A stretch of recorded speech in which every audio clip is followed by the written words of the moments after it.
ऊपर बहुत ज़्यादा क्वेश्चन पूछे जाते हैं। और देखो अप्रैल 2025 जो बिल्कुल लेटेस्ट पेपर हुआ है उसके अंदर तो 5-5 क्वेश्चन पूछे गए हैं बच्चों। तो सारे के सारे आपको बाइनोमियल कोफिशिएंट के जो मैंने प्रीवियस ईयर में करवाए हैं वो सब करना है। सब जो मैंने फॉर्मूले बताए हैं, रिजल्ट बताए हैं, ट्रिक्स बताई है, वो सब बच्चों अच्छे तरीके से आपको पता होनी चाहिए। ठीक है, ये सारी चीज़ें मैंने फिर से दोबारा से लिख दी है। सारे बाइनोमियल कोफिशिएंट का सम आपको पता है ये होता है, इसमें से इवन और ओड हाफ हाफ होता है उनका सम, है ना ये। और ये प्रॉपर्टी तो बहुत ज़्यादा इंपॉर्टेंट है, ये भी आपको पता है। और एक ये कि एन सी आर को हम N by R N minus one C R minus one लिख सकते हैं। जैसे 10C4 है तो 10/4 और इन दोनों में से एक एक कम कर दो, है ना, बहुत ज़्यादा काम आती है। खासकर इन बाइनोमियल कोफिशिएंट वाले क्वेश्चंस को सोल्व करने में ये प्रॉपर्टी बहुत ही ज़्यादा यूजफुल है। उसके बाद बच्चों इसको समीशन फॉर्म में कैसे लिखते हैं ये भी आपको पता होना चाहिए, है ना। ये क्या है देखो, इसकी जनरल टर्म कैसे लिखते हो, एन सी आर एक्स की पावर आर, है ना। और आर की वैल्यू कहाँ से है, 0 से लेके एन। तो मतलब कि कभी ये चीज़ लिखी हो तो आपको ये समीशन फॉर्म में लिखना आना चाहिए। और फिर आपको पता है कि सारे बाइनोमियल कोफिशिएंट का सम तो 2 की पावर n होता था, बट ऑल्टरनेटिव साइन आ जाए, 1 - 1 + 1 - 1 प्लस, तो इन सब का सम क्या होता है बच्चों, 0 होता है। या ऐसे कर लो, है तो 0 ही, पहले के आगे माइनस लगा दो, दूसरे के आगे प्लस लगा दो, फिर माइनस लगा दो, NC2 फिर प्लस लगा दो, है ना, एक ही बात है, वो तो है तो 0 ही सारा। तो 0 को माइनस से मल्टीप्लाई करोगे तो कोई फर्क नहीं पड़ेगा। अब बच्चों इसके ऊपर हम कुछ क्वेश्चन करने से पहले मैं आपको कुछ कैलकुलेशन की टेक्निक्स बता देता हूँ। पहले भी मैं आपको बताते आया हूँ, फिर आपको बता रहा हूँ कि इस तरह के क्वेश्चंस को सोल्व करने की टेक्निक क्या होती है। इस क्वेश्चन को एक क्वेश्चन की तरह ट्रीट मत करना, ये एक टेक्निक है। आपको पता लगेगा कि क्या क्या चीज़ें हम यूज कर सकते हैं, क्या क्या टेक्निक्स फॉलो कर सकते हैं बाइनोमियल कोफिशिएंट्स के क्वेश्चन को सोल्व करने में। तो देखो सबसे पहले तो मेरे को है ना, इस जो एनसीआर टाइप की ये बाइनोमियल कोफिशिएंट होता है इसका कोफिशिएंट बच्चों कांस्टेंट चाहिए। क्या चाहिए, कांस्टेंट। तो ये कुछ नहीं होना चाहिए, आर स्क्वायर वगैरह कुछ नहीं होना चाहिए। तो मैं क्या करता हूँ, पहले देखो ध्यान से सुनना मेरी बात, बहुत इंपॉर्टेंट चीजें हैं। आर स्क्वायर, इसमें वही फॉर्मूला लगाओ 15/r, और इन दोनों में से एक एक कम कर दो, 14C r - 1, ठीक है। ताकि एक आर तो कम हो, मुझे ये आर स्क्वायर नहीं चाहिए, मुझे खत्म करना पड़ेगा, ठीक है। 15 को तो बाहर निकाल दो, और आर 14C r - 1, आर की लिमिट 1 से 15 है, वो बाद में हम टैकल कर देंगे, ठीक है।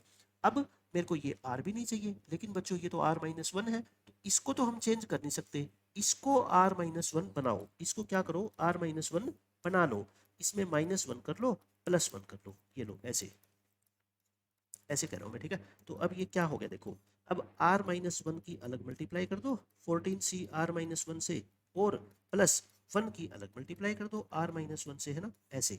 अब फिर से वही बात देखो, मैंने क्या कहा था आपको, मेरे को इस बाइनोमियल कोफिशिएंट का जो कोफिशिएंट है ना बच्चों, को कांस्टेंट चाहिए, इसके साथ मुझे r - 1 नहीं चाहिए। तो फिर इसको फिर से क्या लगा दो, 14/r - 1, 14 में से एक कम कर दो, r - 1 में से एक कम कर दो, ठीक है। और ये तो बेचारा कुछ कहता ही नहीं है, तो चलता रहेगा लास्ट तक 14C r - 1।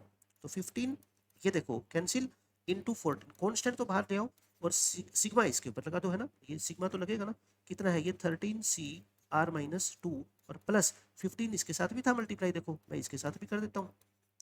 अब बस आपको क्या करना है बच्चों, इसके ऊपर सिग्मा अप्लाई कर दो, देखो ये कितना हो गया 15 × 14, और आर को आप क्या रखोगे 1 से लेके 15, आर को 1 से लेके 15 लिखना है एक बार इसमें, आर को बच्चों 1 से लेके 15 लिखो। लेकिन एक बात बताओ, 1 - 2 तो लिख ही नहीं सकते ना, वो तो क्या हो जाएगा 0 हो जाएगा, तो 2 से स्टार्ट कर दो।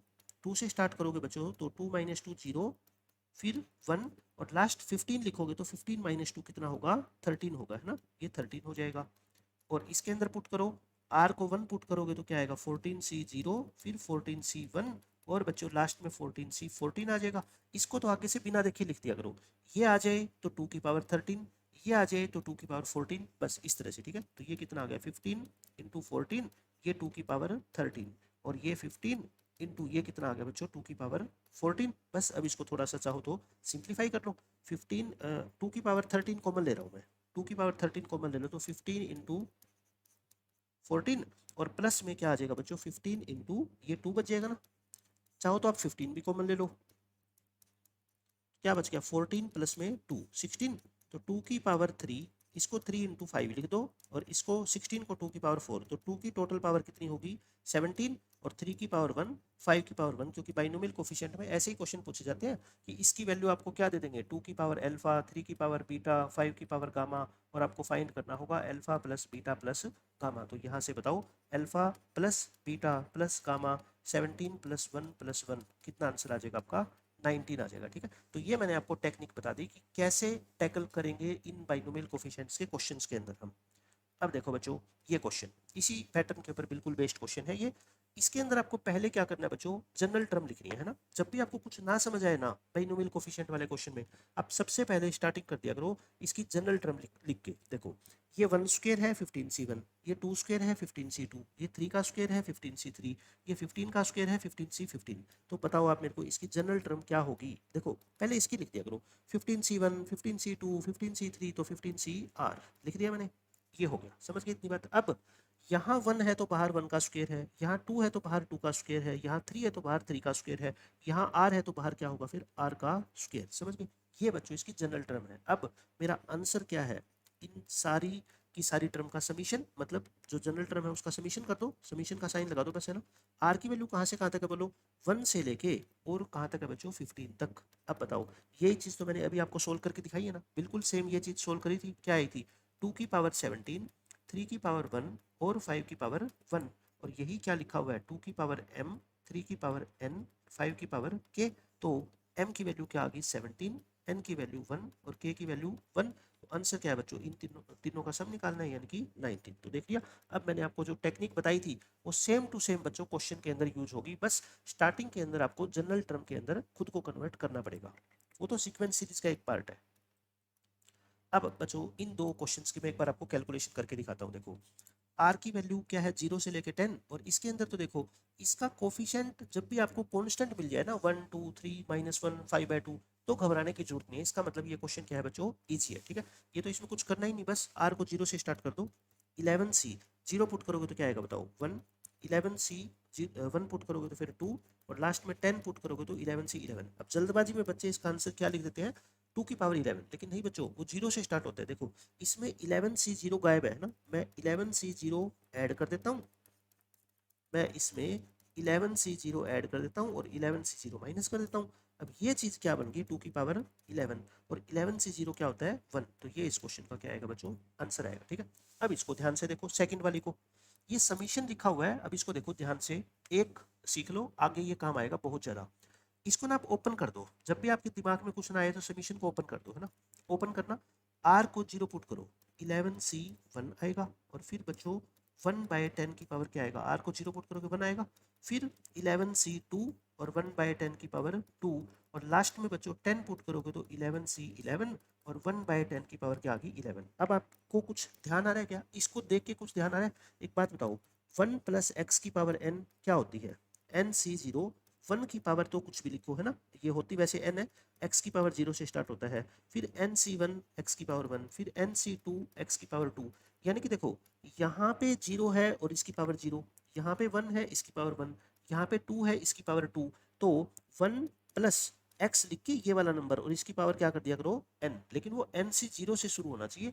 बट यहाँ पे बच्चों बस फर्क क्या पता है, 1 से स्टार्ट हो रहा है। देखो बाकी सब कुछ सेम है, यहाँ 1 है तो इसकी पावर 1 है, यहाँ 2 है तो इसकी पावर कितनी है 2 है। बस यहाँ पे बच्चों ये x की जगह क्या है बच्चों 1/10 है। समझ गए आप मेरी बात, ये जो x है x की जगह बस क्या है यहाँ पे 1/10 है, लेकिन एक टर्म की कमी है इसमें। किसकी कमी है पता है, 11c0 और 1/10 की पावर 0, इसकी कमी है, ये मैंने इंट्रोड्यूस कर दी। उसके बाद बच्चों ये पूरी की पूरी सीरीज बन गई है ना। लास्ट में क्या है ये बताओ, 11c11 और 1/10 की पावर 11, मैंने ये टर्म ऐड करी और इसी को मैं क्या कर देता हूँ, सब्ट्रैक्ट कर देता हूँ। ये ऐड की, ये है क्या, 1 ही तो है ये, है ना, तो 1 को सब्ट्रैक्ट कर दो। ये क्या बन गई बताओ, यहाँ से लेके यहाँ तक बच्चों क्या बन गया, बता सकते हो क्या, 1 + 1 + 1/10 और इसकी पावर कितनी 11, और इसमें से एक कम कर दो। तो ये 1 + 1/10 क्या होता है 11/10 की पावर 11 - 1। इस क्वेश्चन का क्या आ गया, आंसर आ गया। तो मैंने आपको टैकल करना बता दिया कि इस तरह की चीज़ आएगी तो आप इस तरीके से उसको लिखोगे। अब बच्चों ये क्वेश्चन हमने कर लिया, अब इस क्वेश्चन पे आ जाओ, मेन क्वेश्चन देखो।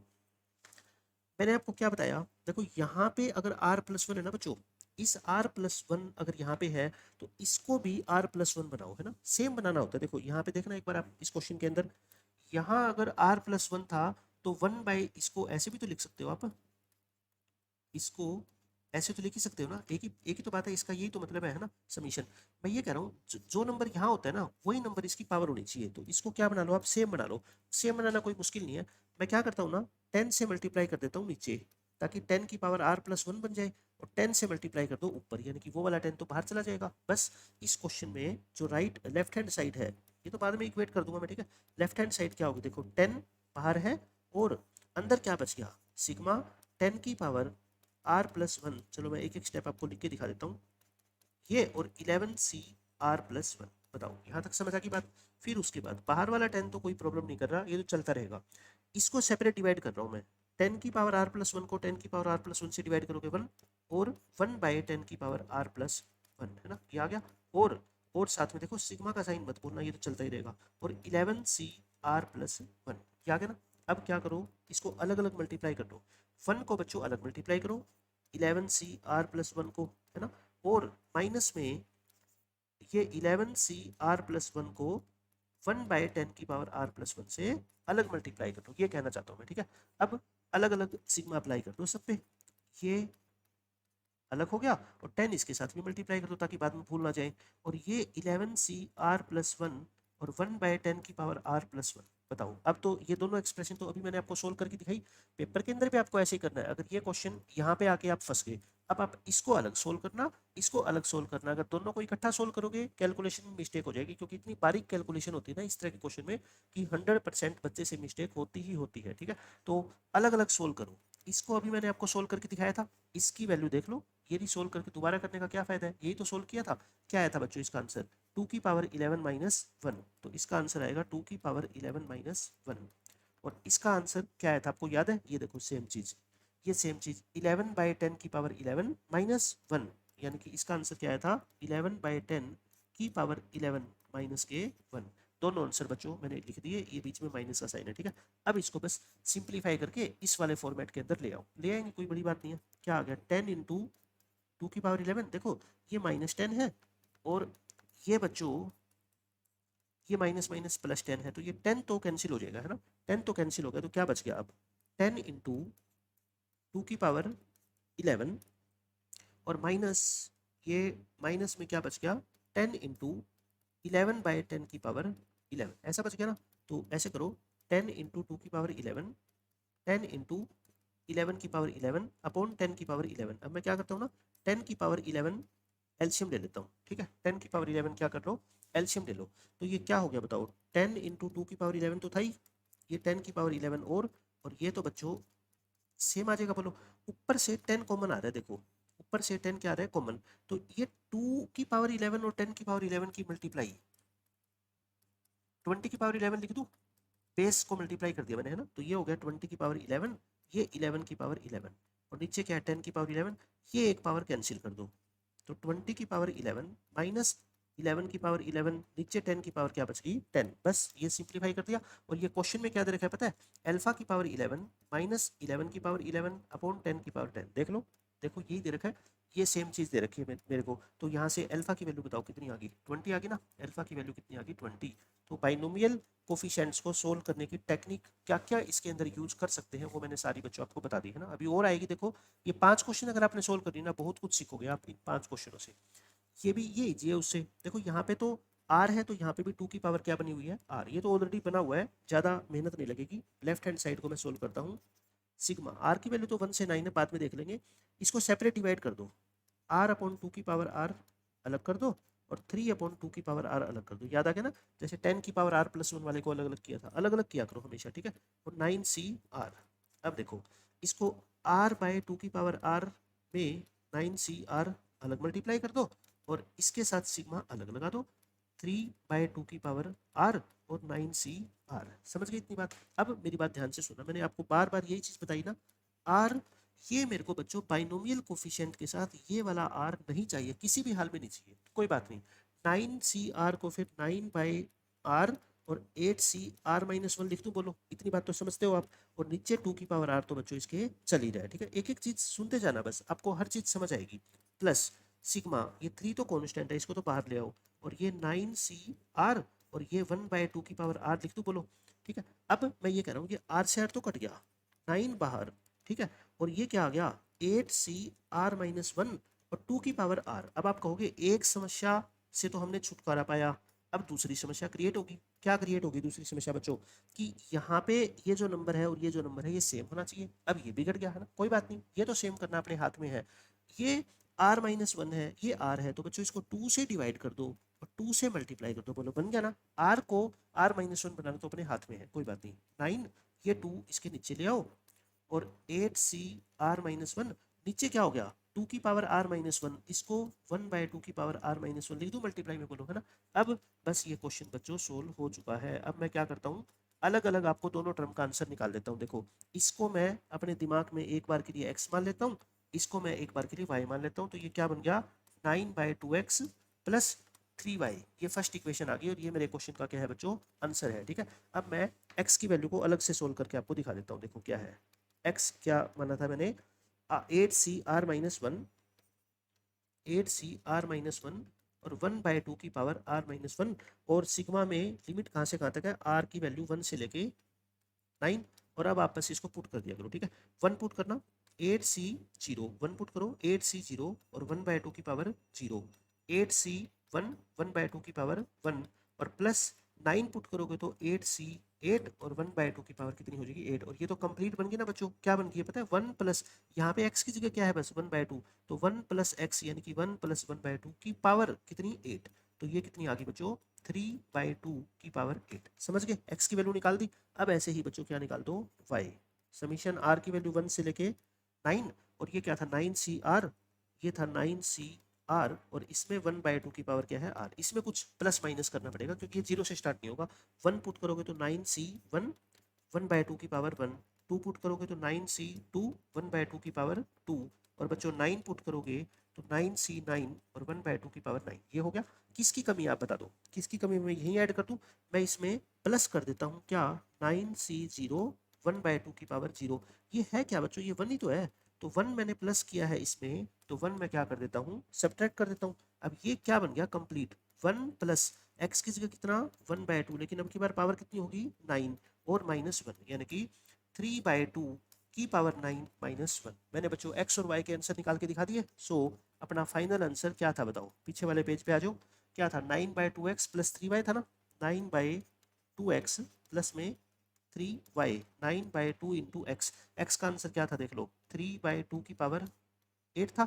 अच्छा ये कितना है देख लो 3/2 की पावर 9, ब्रैकेट लगा देता हूँ है ना, ये 3 भी है बाहर प्लस में, ये प्लस में कर दूं और बाहर क्या लगा देता हूँ 3 और y की वैल्यू रख देता हूँ मैं, y की वैल्यू बच्चों ये है, समझ गए। अच्छा देखो यहाँ पे भी 3/2 की पावर 9 है, इसको भी मैं 3/2 की पावर 9 बना सकता हूँ।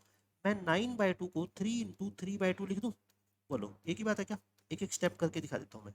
और ये भी 3 इंटू 3/2 की पावर क्या बन गई 9 और प्लस माइनस माइनस और ये क्या हो जाएगा 3। अच्छा देखो ये क्या बन गया, ये भी तो 3/2 की पावर 9 है और ये भी 3/2 की पावर 9 है, तो ये 3 टाइम्स है, ये भी 3 टाइम्स है, टोटल 6 टाइम्स बन गया क्या, 6 टाइम्स ऑफ दिस -3 बन गया क्या, बोलो इतनी बात समझ आ गई क्या। अब ये चीज क्वेश्चन में क्या दे रखी है, अल्फा इंटू 3/2 की पावर 9, ये दे रखी है बच्चों अल्फा इंटू 3/2 की पावर 9 माइनस बीटा। तो अल्फा की वैल्यू क्या दिख रही है आपको 6 और बीटा की वैल्यू क्या दिख रही है बच्चों 3। अल्फा 6 बीटा 3, तो 6 प्लस 3 का स्क्वायर यानी कि 9 का स्क्वायर 81, 81 इस क्वेश्चन का आंसर आ गया। कोई ज़्यादा मुश्किल क्वेश्चन तो नहीं था। देखो बच्चों अब हम बाइनोमियल कोफिशिएंट के बारे में और जरूरी चीजें सीखते हैं। ये सारी चीजें तो हम सीख ही चुके हैं, सारे बाइनोमियल कोफिशिएंट का सम क्या होता है ना, ये दो प्रॉपर्टी बच्चों कितनी इंपॉर्टेंट है अब आप सबको पता लग गया ये चीजें। इवन बाइनोमियल कोफिशिएंट का सम, ओड बाइनोमियल कोफिशिएंट का सम बच्चों आपको पता है इक्वल होता है ना, तो पूरा जो सम होता है 2 की पावर n उसका हाफ कर दो, 2 की पावर n-1 वो इनका होता है इवन का, और इतना ही क्या होता है बच्चों ओड का होता है।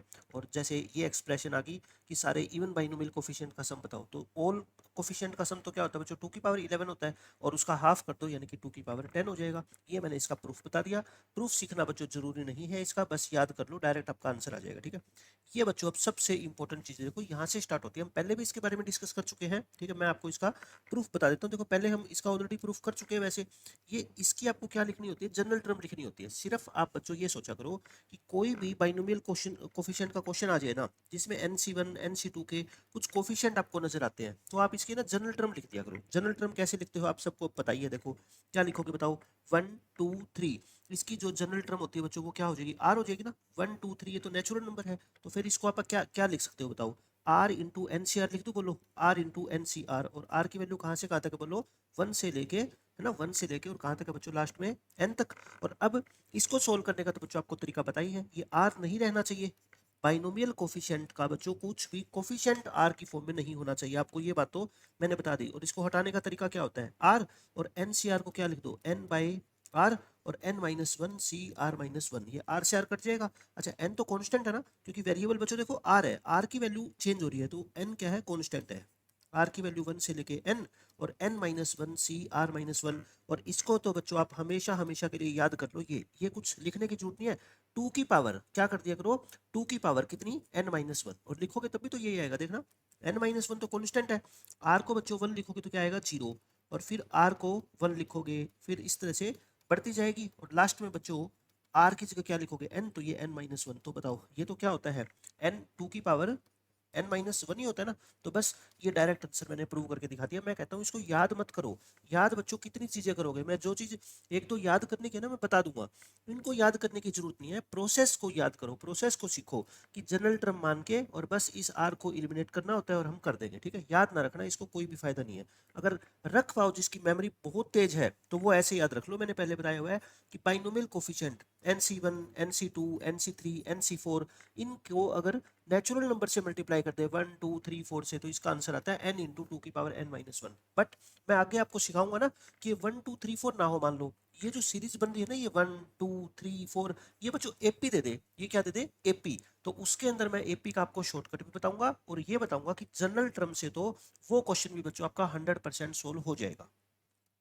ये देखो बच्चों, इसको मैं ये कहता हूँ अगर आप याद कर सको ना कर लो, क्योंकि इसकी कैलकुलेशन थोड़ी लेंथी होती है और ये बहुत ज्यादा क्वेश्चन में बच्चों यूज होगा। देखो पिछले क्वेश्चन में तो हमने क्या किया था, याद करो आप, इन सारे बाइनोमियल कोफिशिएंट को NC1 NC2 NC3 को 1 2 3 से मल्टीप्लाई किया था, है ना, उसको तो अपने को क्या है याद करने की जरूरत नहीं है। बट अगर आप बाइनोमियल कोफिशिएंट को देखो, ध्यान से सुनो मेरी बात, इनको NCN तक, है ना, और इनको इनके स्केयर से मल्टीप्लाई कर दो, क्या बच्चों, 1 square 2 square 3 square 4 square, in square से मल्टीप्लाई कर दोगे, तब मेरे कहने से बच्चों ये फॉर्मूला कई जगह पे लिख के रख लो और जब भी नजर पड़े इसको याद कर लो। क्या फॉर्मूला होता है देख लो, n into N plus one, n into N plus one याद रखना कोई मुश्किल नहीं है, फॉर्मूला आप याद नहीं रखते, n into N plus one by two sigma n का, तो n into N plus one तो वहां से हो जाएगा, 2 की पावर कितनी होगी बच्चों, n माइनस टू, ऐसे याद कर लो, n प्लस वन के बाद क्या आता है, n प्लस टू, बट 2 की पावर n प्लस टू नहीं, n माइनस टू हो जाएगा, ठीक है। क्योंकि बच्चे बाद में ये भूल जाते हैं कि 2 की पावर n माइनस वन थी या n माइनस टू थी, तो मैंने आपको याद करने का तरीका बता दिया। तो इसका फॉर्मूला क्या है बच्चों,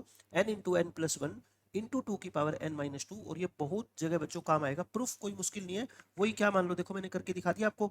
उसी तरह से सेम बच्चों अभी जो हमने सीखा था, जनरल टर्म मान के और फिर इसको r को क्या करेंगे, खत्म करेंगे, फिर यहाँ पे पहुंच जाएंगे, फिर ये r बचेगा तो बच्चों क्या लिखेंगे उसको, r minus one plus one, फिर सेपरेट मल्टीप्लाई करेंगे, सब कुछ जो अभी हमने लेक्चर में सीखा है वही सारी कहानी बच्चों मैंने ये बताई है, ठीक है। लेकिन मेरे कहने से बच्चों इसका फॉर्मूला ये याद रख लो, क्योंकि बहुत ज्यादा इसका यूज होने वाला है, बहुत ज्यादा, और इसको प्रूव करना फिर पेपर में आ गया ना। पेपर में आने का मतलब क्वेश्चन के बीच में अगर ये चीज आ गई और फिर आप बेसिक मेथड से जाओगे तो ये सारी चीज बच्चों आपको रिपीट करनी पड़ेगी, लेकिन याद रखोगे तो बहुत अच्छी है ना। कुछ चीजें जो बहुत ज्यादा कैलकुलेटिव है उसको याद रख लो, एक दो चीजों को बस, उसमें से ये एक फॉर्मूला है।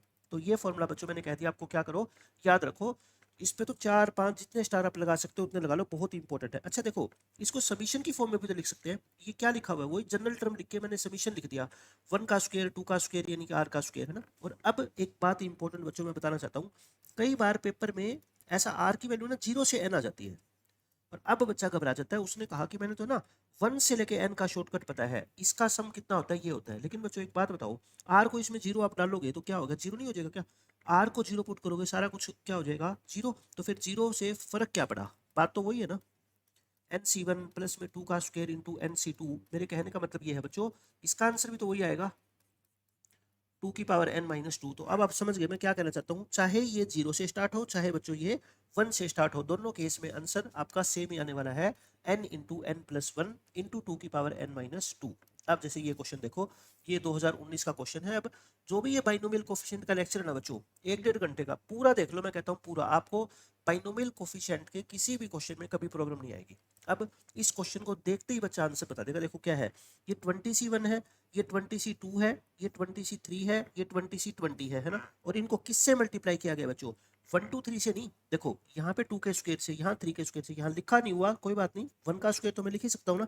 तो बताओ एस सम, इस सारी टर्म का सम बच्चों मैं ऐसे लिख रहा हूँ, देखो 1 का स्क्वायर इंटू 20c1, फिर क्या है बच्चों 2 का स्क्वायर इंटू 20c2, ऐसे ही 3 का स्क्वायर इंटू 20c3, और लास्ट में बच्चों क्या है देखो 20 का स्क्वायर इंटू 20c20। अभी मैंने आपको बताया था ना, देखो इसका फॉर्मूला बच्चों याद रख लो, क्या होता है इसका फॉर्मूला, पहले फॉर्मूला लिखा करो n+1 और 2 की पावर n-2, वेयर n कितना है यहाँ पे बताओगे, n कितना है बच्चों यहाँ पे 20 है ना, n कितना है 20। और देखो ये आपको इंश्योर कर लेना कि लास्ट में 20c20 ही होना चाहिए है ना। मान लो कई बार 20c19 तक पूछ लेगा तो फिर इसको प्लस और माइनस करना पड़ेगा ये वाली टर्म को, ठीक है। तो n को 20 रखना, 20 इंटू 21, और 2 की पावर बच्चों 20 पुट करोगे तो 20 में से 2 गया 18, यानी कि 420 इंटू 2 की पावर 18। और बच्चों इस क्वेश्चन का आंसर देखो इस फॉर्मेट में छोड़ रखा है इसने, क्या है ये a इंटू 2 की पावर बीटा।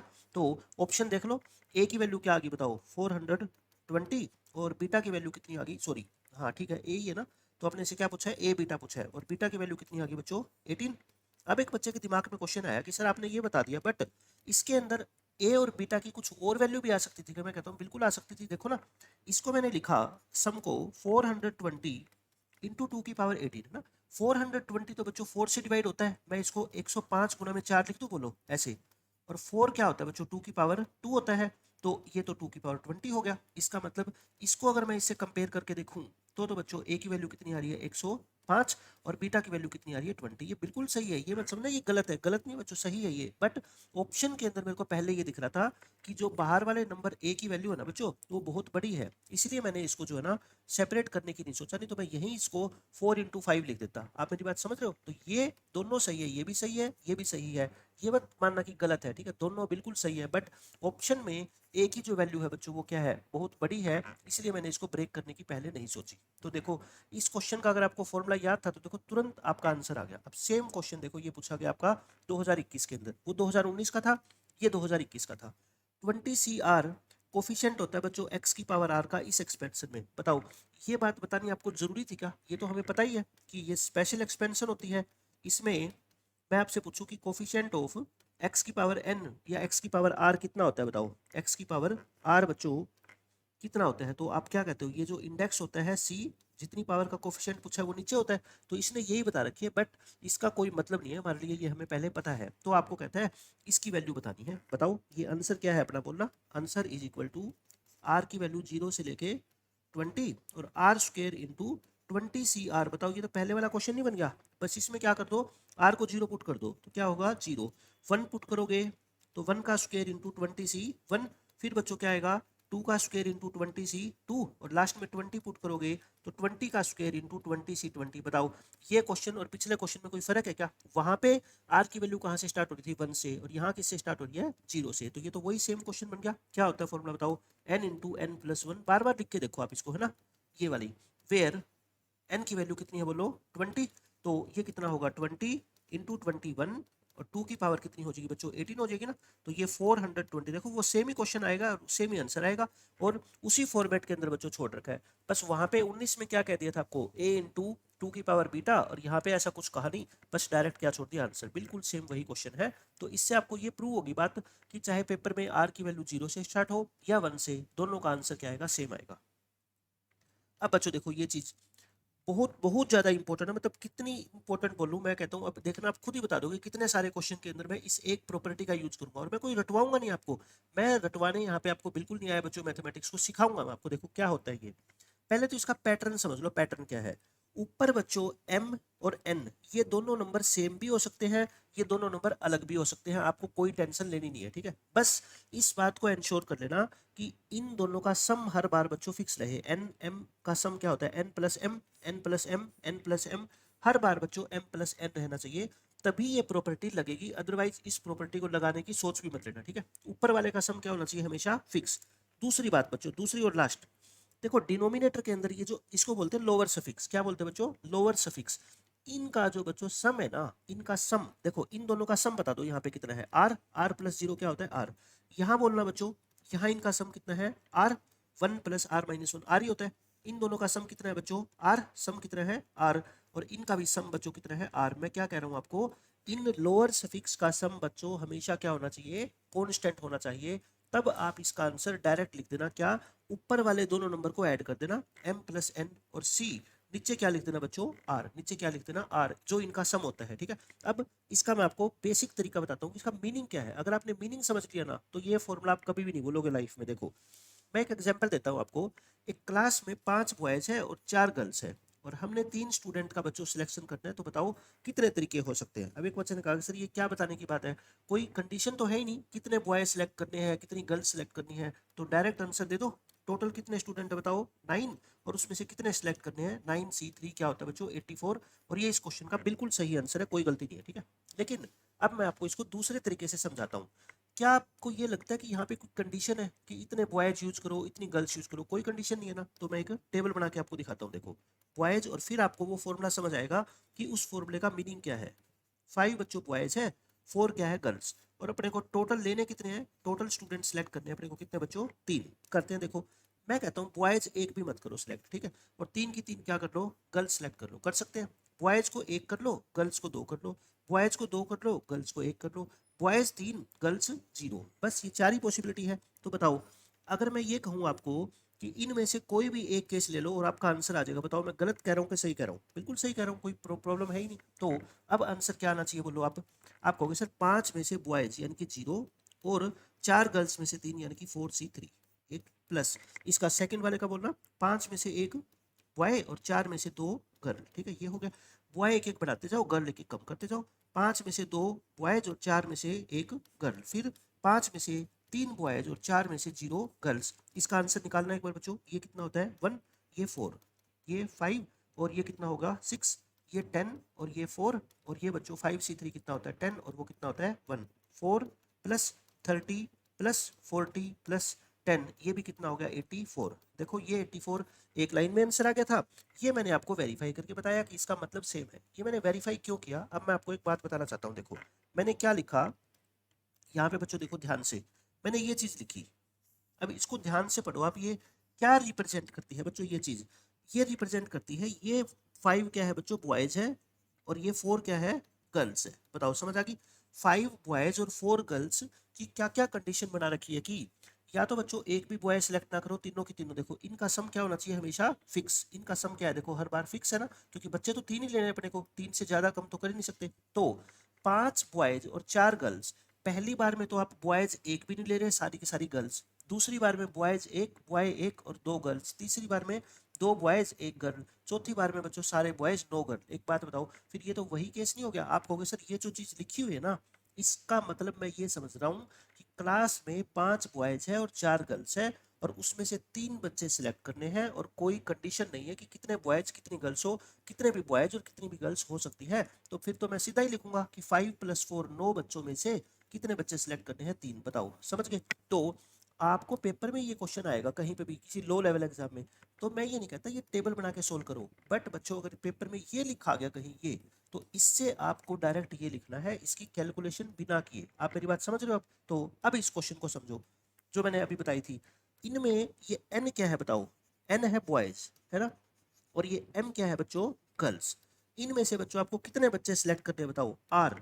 देखो 0 बॉयज r गर्ल्स, या एक बॉय एक एक बढ़ाते रहो, गर्ल को एक एक कम करते रहो, तो फिर इनका सम तो क्या रहेगा, फिक्स रहेगा ना। तो बच्चों इसका आंसर डायरेक्ट क्या आएगा, आप कहोगे सर पूरी क्लास में m + n स्टूडेंट है, और आप उनमें से कितने स्टूडेंट सिलेक्ट करना चाहते हो, r, और यही इस क्वेश्चन का क्या है आंसर है। देखो कितनी आसानी से ये चीज आपको समझ आ गई। अच्छा अब मैं इसका एक और आपको एग्जांपल देता हूँ। देखो मैं अगर ये कह दूं आपसे कि 20c0 है ना, और फिर 20c1, फिर बच्चों मैं यहाँ पे 20c20 ले लेता हूँ, 20c20, या फिर ऐसा करो इस 20 की जगह मैं चेंज कर रहा हूँ। अब देखो 20c मैं 5 कर देता हूँ, ठीक है ऐसे। अब मैं क्या करूंगा बच्चों, 20c1 और 20c4 ऐसे कर देता हूँ। फिर टोटल मेरे को 5 बच्चे लेने हैं, 0 5 लूँ, या फिर 1 4 लूंगा, या फिर बच्चों 2 और 3 लूंगा, या फिर क्या करूंगा मैं, देखो 0 1 2 फिर 3 और 2, और फिर बच्चों क्या आ जाएगा 20c4 और 20c1, और फिर बच्चों 20c5 और 20c0। बताओ इस क्वेश्चन का आंसर आप बता दो।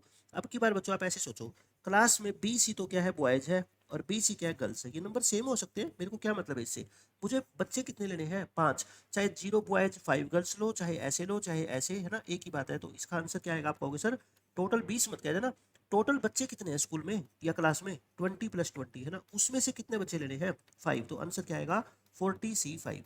इन दोनों को बच्चों आपको ऐड करना है, ठीक है, 40 जैसे m + n। तो अब आप समझ गए इस क्वेश्चन का मतलब क्या है। बट बच्चों मैं फिर कह रहा हूँ, लोअर सफिक्स का सम क्या होना चाहिए, कांस्टेंट। ये 1 और 4 क्या दे रहे हैं 5, ये 5 ये 5, ये हर बार 5 होना चाहिए, ठीक है। और कई बार आपको लगेगा कि ये 5 नहीं है, बट बनाया जा सकता है उसको सेम।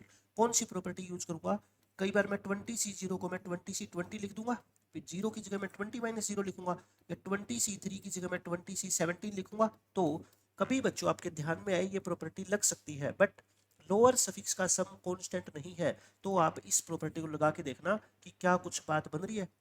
अब बच्चों आ जाओ इस क्वेश्चन के ऊपर, देखो ये क्वेश्चन अब मैं 2-3 आपको एग्जांपल कराता हूँ, फिर 2-3 इसके ऊपर मैं पीवाई यूज कराऊंगा। आपको इस एक्सप्रेशन का आंसर निकालना है। ये आप पढ़ के बताओ पहले तो बच्चों, क्या आपको देखने से क्या लग रही है। ऊपर तो देखो 50-50 50-50 50-50, मतलब 50 आप ये समझ पा रहे हो कि 50 इस क्लास में बॉयज है और 50 इस क्लास में क्या है बच्चों गर्ल्स है। ये तो देखो हर एक में 50-50 है, ठीक है। बट प्रॉब्लम पता है क्या है बच्चों, प्रॉब्लम है इनका सम तो 1 है, इनका सम 3 है, इनका सम 5 है, ये तो सम तो बच्चों बढ़ता जा रहा है। तो इसका मतलब वो प्रॉपर्टी डायरेक्ट तो मैं इसमें यूज नहीं कर पाऊंगा कि ऊपर वाले दोनों नंबर को ऐड कर दो, नीचे 0 + 1 नहीं बच्चों, डिनोमिनेटर जो लोअर सफिक्स है उनका सम क्या होना चाहिए, कांस्टेंट होना चाहिए। तो अब आप मेरे को बताओ, मैं क्या अभी मैंने क्या बताया था कि उसको करने के लिए आप क्या कर सकते हो। पहले मैं इसको ऐसे लिख रहा हूँ सीधा, ठीक है, ताकि आपको कोई भी कंफ्यूजन ना हो, क्योंकि ये चीजें बहुत इंपॉर्टेंट है। फ्री के 4 नंबर आपको देके जाएगी, मतलब यू मान लो ऐसा क्वेश्चन कभी पेपर में आपके पास आ गया तो। ऐसा क्या बाइनोमियल थ्योरम का, बाइनोमियल कोफिशिएंट का कोई भी क्वेश्चन आएगा ना, तो आज के बाद आप घबराओगे नहीं। मैंने अभी आपको क्या बताया था कि एक को सेम रख लो, 50C0 को रख लो सेम, ठीक है। सेकंड वाले देखो बच्चों 50 को तो आप चेंज नहीं कर सकते, है ना, इसको 1 को चेंज कर दो। क्या क्या चेंज करोगे बताओ, 50 - 1 यानी कि 49। बताओ 50C1 और 50C49 का मतलब एक ही होता है क्या, बिल्कुल होता है। अब आगे आ जाओ, इसको कर दिया, एक को चेंज करना है, पहले को सेम रख दो, दूसरे में फिर से 2 को क्या लिख दो बताओ, 2 की जगह बोलो मैं 50 - 2 करके लिख दूं क्या, यानी कि 48 लिख दूं। ऐसा करने से देखो जादू हो गया ना, क्या जादू हो गया, आप देख पा रहे हो कि इस लास्ट वाले में भी बच्चों में 50C49 को तो सेम रखता हूँ, लास्ट में 50 को बच्चों में क्या लिखूंगा 50 - 50 यानी कि 0। अब आप जादू खुद देख लो क्या हो रहा है, इनका सम जो पहले अलग अलग था ना बच्चों, इनका सम अब देखो क्या बन गया, कांस्टेंट बन गया, हर बार कितना बन गया 49, और ये भी कितना है देख लो 49, और ये भी कितना है सम लास्ट में 49। तो कभी सम सेम ना हो तो ये ट्राई कर लिया करो कि किसी एक के अंदर बच्चों NCR = NCN - R लगा के, क्या पता सेम बन जाए। मैं ये नहीं कह रहा बनेगा, क्या पता सेम बन जाए, बन गया तो आपका क्वेश्चन वहीं सोल्व हो गया समझो। अब बताओगे इसका आंसर कितना हो गया। ऊपर वाले दोनों नंबर को मैंने क्या कहा था, ऐड करने हैं। क्लास में 50 बॉयज है और 50 क्या है गर्ल्स, और टोटल बच्चे कितने सिलेक्ट करने हैं 49, तो यानी कि 100C49 इस क्वेश्चन का आंसर है। बट एक बच्चे ने कहा कि सर ये तो कहीं ऑप्शन में नहीं है। मैंने आपको हर बार बताया ना कि 100C49 ना दे रखा हो तो 49 को चेंज करके 100 में से 49 घटा दिया करो ना, ये तो दे रखा है आंसर में। तो इस बात के लिए बच्चों हमेशा ओपन रखना है अपने माइंड को कि 5C2 आपने आंसर निकाल दिया, बट क्वेश्चन में 5C2 नहीं 5C3 दे रखा है ऑप्शन में, तो आपको पता है कि 5C2 और 5C3 की वैल्यू एक ही होती है। तो देखो मैं आपको जो चेंज हो सकता है ना एग्जाम में क्वेश्चन में वो सारा समझा दूंगा पहले से। मैंने आपको बता दिया कि प्रॉपर्टी वही लगेगी, बट एग्जाम में इस तरह से चेंज आएगा क्वेश्चन के अंदर, उसको कैसे टैकल करना है मैंने आपको समझा दिया। एक और आ जाओ बच्चों सेकंड क्वेश्चन पे, देखो ऐसा ही क्वेश्चन मैंने एक और लिया, देखो आंसर इसका क्या आएगा। पहले मैं सीधा लिख देता हूँ NC0 NC2 + NC1 NC3। इस प्रॉपर्टी को या इस कॉन्सेप्ट को ध्यान में रखने का सबसे जरूरी बात क्या है बच्चों, अगर आपको इस तरह की एक्सप्रेशन को ऐड करना आ गया और आपको ये लग रहा है कि ऊपर जो है ना, ऊपर हर बार बच्चों दोनों का सम सेम है n+n n+n n+n n+n, तब आप इस प्रॉपर्टी को याद किया करो एक बार के लिए, ठीक है। बट क्या डायरेक्ट ये प्रॉपर्टी लगा सकते हैं क्या, आप ये बता दो। डायरेक्ट तो देखना यहाँ पे सम, यहाँ पे सम, यहाँ पे सम, यहाँ पे सम बच्चों सारे अलग अलग है, तो मैं डायरेक्ट प्रॉपर्टी तो नहीं लगा सकता। फिर मैंने क्या कहा था डायरेक्ट नहीं लगा सकता, तो क्या ट्राई करना है आपको, इस एक में दोनों में से किसी एक में करना है, पहले में कर लो चाहे दूसरे में, उससे कोई फर्क नहीं पड़ेगा। NC2 को बताओ क्या लिखोगे, जल्दी बता दो। 2 को बच्चों n-2 करके लिख दूं, 2 की जगह क्या कर दो n-2, है ना, n-2 ये लो कर दिया। फिर बताओ इसको आगे वाले को NC1 तो सेव रखो, NC3 3 को बच्चों क्या लिख दो, n-3 करके लिख दो, है ना। और अब आप देखो फिर से वही जादू हो गया, ये तो सेम लिख दो और इस NC इसको क्या लिख दो बच्चों, 0 लिख दो। अब आप बता दो इन लोअर सफिक्स का सम कांस्टेंट बनता हुआ नजर आ रहा है क्या आपको, बताओ कितना है ये सम, इनका सम कितना बच्चों, n-2। इनका सम भी देखो n-3 + 1 करोगे तो n-2, और ये सारे में सम क्या बन गया बच्चों आपका, कांस्टेंट बन गया। और कांस्टेंट बन गया तो समझो आंसर आ गया, क्या आ गया बताओ, ये बॉयज है ये गर्ल्स है, तो n+n टोटल इतने स्टूडेंट में से कितने सेलेक्ट करने आपको, n-2, तो आंसर क्या आ गया 2nc n-2। और यही बच्चों आपके इस क्वेश्चन का आंसर है। देखा कितना आसानी से हम क्वेश्चन को सोल्व कर पा रहे हैं उस प्रॉपर्टी का यूज करके। अब ये देखो बच्चों ये 2021 का PYQ अब मैं आपको करवा देता हूँ। ये क्वेश्चन में क्या लिखा हुआ है, इसका आंसर निकालना है अपने को। मान लो मेरे को कुछ नहीं पता, मैं इसका समीशन ओपन करता हूँ। मैं क्या कर रहा हूँ बच्चों, समीशन को ओपन कर रहा हूँ। आर की वैल्यू को 0 से लेके 6 तक पुट करना, क्या आएगा बोलो, 6c0 इंटू 6c, आर को 0 पुट करोगे तो 6 - 0 कितना हो गया बोलो, 6 हो गया, प्लस फिर 1 पुट करोगे 6c1। अब यहाँ पे तो देखो एक एक बढ़ता जाएगा और इसमें एक एक कम होता जाएगा, 6 माइनस पहले 6 था, अब कितना हो जाएगा 5 हो जाएगा। फिर बच्चों यहाँ एक एक बढ़ेगा, यहाँ एक एक कम होगा, और लास्ट में बच्चों 6c, आर को 6 पुट करोगे ये 6 हो जाएगा और ये क्या हो जाएगा 0। अब बताओ ये तो वही चीज नहीं बनेगी क्या, ऊपर देखो दोनों, मैं ये नहीं कह रहा ऊपर वाले नंबर सेम होने चाहिए, बट दोनों का सम सेम होना चाहिए, ठीक है। ये क्या है, बस बॉयज है और ये क्या है, गर्ल्स है। बॉयज और गर्ल्स हो सकता है number of boys number of girls class में अलग अलग हो, बट यहाँ पे और यहाँ पे तो बच्चों सेम होना चाहिए ना टोटल तो इनका। अब बताओ क्या लोअर फिक्स के सम को मेरे को चेंज करने की जरूरत है क्या, यहाँ पे भी सम कितना है बच्चों 6, यहाँ पे भी सम कितना है 6, और यहाँ पे भी सम 6 है, हर जगह 6 ही है, तो हर जगह बच्चों क्या है 6 है। तो अब की बार तो मजा ही आ गया ना, कुछ चेंज करे भी नहीं आंसर आ गया। क्या आंसर आएगा बताओ इसका, दोनों को ऐड कर दो नंबर ऑफ स्टूडेंट को, इनमें से कितने स्टूडेंट सेलेक्ट करने हैं बताओ 6, 12 में से 6 स्टूडेंट सेलेक्ट करने हैं। और बच्चों 12 से 6 का तो आंसर चाहे याद कर लो, ठीक है ना, 924 आता है, बहुत बार यूज होता है 12c4 तो। अब एक बच्चे ने कहा कि सर ये लिखना जरूरी था क्या, सम आपने ओपन क्यों किया। मैं ये कहता हूँ पेपर में ये क्वेश्चन जिस दिन आया होगा और ये बच्चा ये कॉन्सेप्ट सीख के गया होगा ना, तो अब बताना कि इसका आंसर मैं डायरेक्ट कैसे लिखता। मेरे को समीशन खोलने बिना ही ये लग रहा था इन लोअर फिक्स का सम हमेशा कितने आने वाला है बताओ, 6r + 6 - r, क्या 6 नहीं आने वाला क्या। तो फिर बिना समीशन खोले ही तो मेरे को दिख रहा है कि लोअर सफिक्स का सम बच्चों कांस्टेंट है, तो फिर मैं सीधा ही इसका आंसर लिख देता, कितना 6 और 6 12 बच्चे हैं टोटल क्लास में, और उसमें से जो सम आता है उतने सिलेक्ट करने हैं। आंसर कितना आ गया 12c6। समझ गए मेरी बात। तो ये समीशन तो मैंने उन बच्चों के लिए ओपन करके बताया जिनको मतलब ये चीज डायरेक्ट दिखाई नहीं दे रही, लेकिन जो बच्चे मैथ में अच्छे हैं जिनकी एनालाइज करने की पावर अच्छी है, उनके लिए बच्चों समीशन खोलने की जरूरत नहीं है, डायरेक्ट इसका आंसर ऐसे लिख सकते थे, ठीक है। बस लोअर सफिक्स का सम बच्चों क्या होना चाहिए, कांस्टेंट होना चाहिए। इसमें देखो आर वेरिएबल लग रहा है, बट ऐड करोगे तो आर से आर तो कट जाएगा ना, 6 ही बचेगा और वो कांस्टेंट है। उसके बाद देख लो बच्चों ये क्वेश्चन बिल्कुल इजी क्वेश्चन है, पहले हम ये क्वेश्चन बिल्कुल सेम कर चुके हैं। आपसे कहता है आर की वो वैल्यू बताओ जिससे कि ये वाला जो सम है ना पूरा ये क्या हो जाए मैक्सिमम। पहले तो मैं कहता हूँ ये सम ही नहीं पता मेरे को तो क्या है बात, आर की तो बात की बात है। सम क्या लिखा हुआ है देखो 20c r, ध्यान से देखना बच्चों, 20c0 प्लस 20c r-1 और 20c, ये देखो ये टर्म लिख दी मैंने, फिर ये लिख रहा हूँ मैं, ठीक है 20c1, फिर उसके बाद बच्चों मैं सीधी लास्ट टर्म पे आ रहा हूँ इस पे 20c0 और बच्चों 20c और r। अभी मैंने क्या बताया था, ये फॉर्मूला कब आपके दिमाग में आना चाहिए, जब ऊपर नंबर ऑफ बॉयज ऐसे अपने दिमाग में सोच रहे हो नंबर ऑफ गर्ल्स और ये हर बार सेम है, तो आप देखा करो क्या लोअर सफिक्स का सम कांस्टेंट है क्या, ये r है, ये बोल दो ये भी r है ना, सम कितना है r, और ये भी बच्चों सम कितना है r। तो सम अगर कांस्टेंट है तो बहुत अच्छी बात है, नहीं है तो बच्चों क्या करोगे, मैंने बताया था ना एक को चेंज करने की कोशिश किया करो, NCR = NCn-r करके, तो बस इसमें तो बात ही बन गई। ये कितना हो गया बोलो 20 + 20, टोटल 40 में से r बच्चे लेने हैं यानी कि 40cr।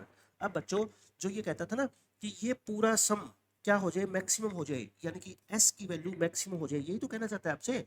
अब इसकी मैक्स वैल्यू बता दो कब होती है, इसकी मैक्सिमम वैल्यू कब होती है, जब बच्चों r कितना होता है बताओ, इस 40 का हाफ। मैंने बताया था ना आपको कि 40c r की मैक्सिमम वैल्यू कितनी ले सकता हूँ 20, 40c 20 की वैल्यू बच्चों क्या होती है हमेशा मैक्स होता है, ये हमने पढ़ा था ना लेक्चर 1 में, ग्रेटेस्ट बाइनोमियल कोफिशिएंट 40c 20 की वैल्यू बच्चों सबसे बड़ी होती है, चाहे 40c0 लिखो 40c1 लिखो, 40c20 जो मिडिल टर्म का कोफिशिएंट होता है वो मैक्सिमम होगा। r की वैल्यू कितनी आ गई 20। देखो क्वेश्चन को पूछने का तरीका चेंज कर दिया, बट वो बाइनोमियल कोफिशिएंट की प्रॉपर्टी को चेंज नहीं कर सकता बच्चों, हर बार ये यूज होगी। उसके बाद बच्चों एक देखो ये छोटी सी कैलकुलेशन मैंने आपको बताई है, कि अगर यहाँ पे हम मान लो पहुंच गए और पी की वैल्यू निकालनी है तो निकाल ही लेंगे ना सिंप्लीफाई करके। 21C4 21C3 आपको निकालनी आती है, आसानी से आंसर आ जाएगा। अब ये क्वेश्चन मैं आपसे पहले पूछता हूँ कि अगर इस प्रॉपर्टी का तो देखो सबको पता है ना, बट इसका यूज कहाँ पे करना है ये मैं इंपॉर्टेंट बात बताता हूँ। NCR equal to NCN minus R होता है, जैसे ये लिखा हुआ है बच्चों, है ना, ये लिखा हुआ है। कभी भी आपको ये दिखे ना कि ये ऐसे लिखा हुआ है, मैं इसको अपने दिमाग में ऐसे रख रहा हूँ, देखो 12C, ये 12 और ये 12 सेम है, मैं बाहर माइनस कॉमन ले रहा हूँ क्योंकि ये n और n जब सेम होते हैं बाहर माइनस चाहिए और अंदर माइनस के प्लस आई है, तो मैं इसको k माइनस आई लिखूंगा। बताओ एक ही बात है क्या? अब आप मेरे को ये बता देना जरा, ये अगर n है, इसको मैं n बोलता हूँ एक बार, ठीक है, NC, और ये भी फिर क्या लिखूंगा बच्चों, n लिखूंगा, और ये बच्चों r है, ये मेरे माइंड में क्या है, r है, और ये क्या है, n है, ठीक है। अब ये लिखा क्या हुआ है बताओ, ये लिखा हुआ है NCN माइनस आर, लेकिन NCN माइनस आर को तो मैं दोबारा NCR भी लिख सकता हूँ, मेरी बात समझ रहे हो? देखो दोनों इंपॉर्टेंट है, इसको ये लिख सकते हो तो फिर इसको ये भी तो लिख सकते हो, sign square theta plus cos square theta अगर बच्चों 1 होता है तो आपको पता है ना, कभी इंटीग्रेशन के अंदर हम 1 को जरूरत पड़ने पे sign square plus cos square भी 1 लिखते हैं। जैसे ये वाला इंटीग्रेशन का क्वेश्चन करते हो, बहुत फेमस क्वेश्चन है ना, ये वाला क्वेश्चन कैसे करते हो बच्चों, ऊपर वाले 1 को आप क्या लिखते हो, साइन स्क्वायर प्लस में कोस स्क्वायर लिखते हो, और फिर सेपरेट डिवाइड करके एक लाइन के अंदर इसका आंसर आ जाता है। तो मैं यही कह रहा हूँ, आइडेंटिटी है बच्चों, sine square theta plus cos square theta equal to 1। तो चाहे आप sine square plus cos square को 1 लिखो या 1 को sine square plus cos square लिखो, तो चाहे इसको ये लिखो चाहे इसको ये लिखो, लिख तो दोनों ही सकते हैं ना। अब इसको मैं क्या लिख सकता हूँ फिर बताओ, तो n की जगह दोबारा से क्या रिप्लेस कर दूँ, 12C, R की जगह बच्चों क्या कर दूँ, k माइनस आई। ये बच्चों मैंने उनके लिए बताया है जो बिल्कुल मैथ में यानी कि वीक है, नहीं तो मैं सीधा कह देता आपको कि 12C 12 माइनस के प्लस आई है, तो इसको 12CR लिख दो। R का मतलब ये नेगेटिव है, तो मतलब माइनस का क्या हो जाएगा प्लस, और प्लस का क्या हो जाएगा माइनस, ठीक है। क्योंकि ये देखने में थोड़ा मेरे को गंदा सा लग रहा है और ये देखने से थोड़ा छोटा लग रहा है ना, इसलिए मैंने इसको ये लिखा। अब अपने मेन क्वेश्चन पे आते हैं। देखो बच्चों कितना डरावना क्वेश्चन है, लेकिन बिल्कुल आसानी से हम सोल्व कर देंगे। मैंने आपको ये बात बता रखी है ना कि NCR को लिखने का ये तरीका भी होता है या ये तरीका भी होता है, यहाँ क्या लिखते हैं n और यहाँ क्या लिखते हैं r, है ना, ये ब्रैकेट में डाल के। ये भी बच्चों NCR लिखने का एक फॉर्मेट है, बड़ी क्लासेस के अंदर इसको ऐसे लिखा जाता है, बट यहाँ पे भी जेई मेंस के अंदर भी इस सिंबल का यूज किया जाता है। बट इसने एक्सप्लेन कर रखा है देखो पहले ही कि ये जो सिंबल में n के लिखा हुआ है इसका मतलब NCK है, बट आपको आगे से पता होना चाहिए। कई बार ये भी होता है कि ये लिखा आ जाता है बट बताएगा नहीं आपको कोई, ठीक है। ये तो हो गया, ठीक है। अब ये जो सिंबल है ना बच्चों, इसको ऐसे नहीं लिख सकते कि एन के को ऐसे लिख दिया और इसको एन सी के लिख दिया, नहीं बच्चों, ये कोई जनरल नोटेशन नहीं होती। ब्रैकेट ये वाला सिंबल ही ब्रैकेट वाला है, ठीक है। अब इसको तो ठीक है, एन सी के ये बता दे या ना बता दे बच्चों, इसका इसका तो हमारे लिए कोई यूज नहीं है, ये तो हमें पहले से पता था, आप ये मान के चलो।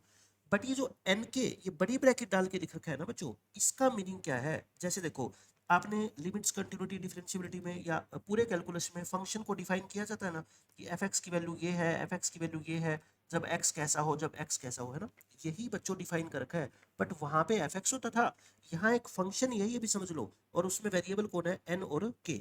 ये कहता है इस फंक्शन की वैल्यू बच्चों वही एन सी के, इसका मतलब क्या होता है, एन सी के होगी जब के की वैल्यू क्या होगी, 0 और n के बीच में, और अदरवाइज क्या होगी, 0। अदरवाइज का मतलब क्या, एक बात बताओ, 10C5, मैं नीचे वाले नंबर को क्या 0 से छोटा लिख सकता हूँ? आप बता दो। आप कहोगे सर नहीं लिख सकते, 0 लिख सकता हूँ। क्या 10 से बड़ा लिख सकता हूँ? नहीं लिख सकता। तो मैं यही तो कह रहा हूँ, ये क्या कह रहा है कि इस सिंबल को आप आज के बाद एन सी के ही मानना, लेकिन इस के की वैल्यू क्या होनी चाहिए बच्चों, 0 से बड़ी या 0 या फिर एन या एन से छोटी, और ये तो होता ही है, ये तो ऑब्वियस होता है, ठीक है। इसका मतलब बच्चों, इस ब्रैकेट का मतलब भी आपको आज के बाद एन सी के ही लेना है। इस क्वेश्चन के अंदर बात कर रहा हूँ मैं, इस क्वेश्चन के अंदर आप इस ब्रैकेट को भी एन सी के ही ट्रीट करोगे। क्यों? ये फंक्शन किसके इक्वल दे रखा है, एन सी के, जब के की वैल्यू ये होती है और के की वैल्यू तो बच्चों ये होती है ना, कहने की क्या बात है। अब ये तो बात थी बच्चों, जो ऊपर वाली बात है ना, देखो मैं इसको इरेज कर रहा हूँ इसको, ताकि आप कंफ्यूज ना हो। अब मैं आपको ये बताना चाह रहा हूँ कि ये जो ऊपर लिखा हुआ है ना, इसका हमारे लिए कोई मतलब नहीं है। अब ये आप यूं मान लो, ये आपको पहले से बात पता थी, ठीक है, सारी बातें। अब मेन जो आता है वो डेफिनेशन है बच्चों, ए के की डेफिनेशन। ए के अगर निकाल दिया ना आपने, फिर A4 माइनस A3 तो मैं निकाल ही लूंगा, के को एक बार 4 पुट करूंगा, एक बार 3। ए के क्या है, ध्यान से पढ़ो बच्चों, सिग्मा आई की वैल्यू 0 से 9। ये किसका सिंबल होता है, 9i, बताओ, 9CI का होता है, ये तो मैंने आपको बताया था। ये जो बड़ी ब्रैकेट डाल के लिख रखा है बच्चों, इसका मतलब भी इस क्वेश्चन में क्या है बच्चों, एन सी के ही है। तो फिर इसका मतलब भी बोलो मैं क्या लिख दूं, 12, मल्टीप्लाई का साइन है बीच में, 12C, और ये क्या है बोलो, 12 माइनस के प्लस आई है क्या, समझ गए, प्लस एक दो टर्म है, एक ये, इसका देखो आई की वैल्यू 0 से लेके 8 और 8 सी आई, समझ गए, और फिर इसका मतलब भी क्या होगा बोलो, 13 सी, 13 माइनस के प्लस आई। और मेरे को इसकी शक्ल देख के क्वेश्चन की लग रही है कि वही बात है बच्चों, सेम। देखो आपको मैंने एक क्वेश्चन कराया था ना कि समीशन खोल के, और फिर मैंने बाद में बताया था कि समीशन को बिना खोले भी मेरे को ये दिखाई दे रही है, बट बच्चों उसके अंदर लोअर सफिक्स का सम क्या था, कांस्टेंट। लेकिन देखो यहाँ पे तो ये कांस्टेंट नहीं है, यहाँ पे आई और आई 2i हो रहा है ना, के कट रहा। तो लोअर सफिक्स का सम बच्चों अगर ये कांस्टेंट होता ना, फिर तो मैं इसका सीधा आंसर लिख देता, बट वो कांस्टेंट है नहीं, लेकिन है नहीं, तो फिर बनाने का तरीका क्या है बताओ। मेरे दिमाग में जो बातें आती है ना, वो दो तीन ही तरह की बातें आती है कि मैं इसको क्या लिख दूं बोलो। अभी मैंने आपको बताया था कि 12c, 12 माइनस के प्लस आई को आप लिख सकते हो 12c के माइनस आई, बोलो लिख सकते हो क्या। तो मैं इसको लिख दूं 12c के माइनस आई, बताओ ये लिख दूं। और इसी तरह से फिर ये, और ये कितना हो जाएगा 8 सी आई, और इसको 13 सी, 13 को हटा के बच्चों के माइनस के प्लस आई मत लिख देना, के माइनस आई लिखना पड़ेगा, ठीक है। अब इससे क्या बेनिफिट हुआ पता है बच्चों, इन लोअर स्पीक्स का जो सम है ना, वो कितना आ गया के। ये इसको अलग छोड़ो, ये अलग चीज है, ये अलग है, जो दूसरी वाली है ये अलग है, ठीक है। अब आप कहोगे सर के तो वेरिएबल है, बच्चों वेरिएबल पता है के नहीं है इसके अंदर, जो लिमिट का इसका समीशन का वेरिएबल आई है यहाँ पे, मतलब कि आई चेंज होगा। आई को चेंज करने से बच्चों इनका सम चेंज होएगा क्या, आप मेरे को ये बता दो बस। जैसे आप लिमिट पुट करोगे, आई को पहले 1 पुट करोगे, फिर 2 पुट करोगे, फिर 3, ऐसे 9 तक पुट करोगे, तो क्या ये नीचे वाले जो लोअर फिक्स का सम चेंज हो जाएगा। सम तो बच्चों इनका के ही रहने वाला है, वेरिएबल आई है तो सम क्या है यहाँ पे के। ये अगर सम के फिक्स होता है तो इसका आंसर आप मेरे को डायरेक्ट बता सकते हो क्या। एक बच्चे ने कहा कि सर ये बॉयज है और ये 12 क्या है गर्ल्स, तो 12 और 9 क्या हो गए 21। उसमें से लेने कितने हैं, लेने कितने बच्चों, इनका जो सम होता है यानी कि के। और ऐसे ही बच्चों यहाँ पे बता दो 21 टोटल बच्चे हैं, और उसमें से कितने लेने हैं अपने को के। अब देखो मैंने आपको अभी क्या बताया था पीछे कि एक बच्चा तो इस समीशन को खोल लेगा। यहाँ पे इस क्वेश्चन पे आ जाओ, देखो दोबारा से इस क्वेश्चन पे ले आता हूँ मैं आपको।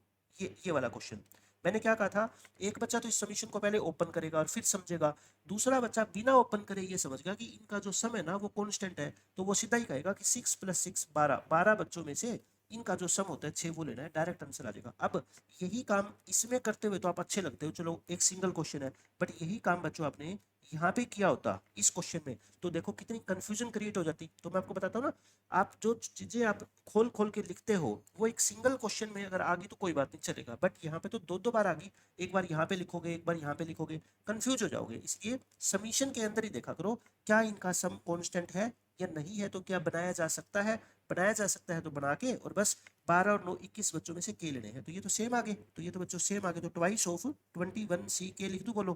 तो ए के की वैल्यू आ गई बच्चों, ए के की वैल्यू कितनी आ गई बोलो यहाँ पे, ट्वाइस ऑफ 21c के। अब मेरे को क्वेश्चन में क्या दे रखा है बोलो, A4 माइनस A3 की वैल्यू 190p दे रखी है ना, तो मैं यहाँ पे क्या लिख देता हूँ, A4 माइनस A3 लिख दूँ। A4 क्या होगा बताओ 2 इंटू 21c4, और A3 क्या हो जाएगा 2 इंटू 21c3, इसमें से 2 कॉमन ले लो, 21c4 माइनस 21c3, और इसकी वैल्यू बच्चों 190 इंटू पी दे रखी है, गिवन है क्वेश्चन में, और पी की वैल्यू आपको निकालनी है।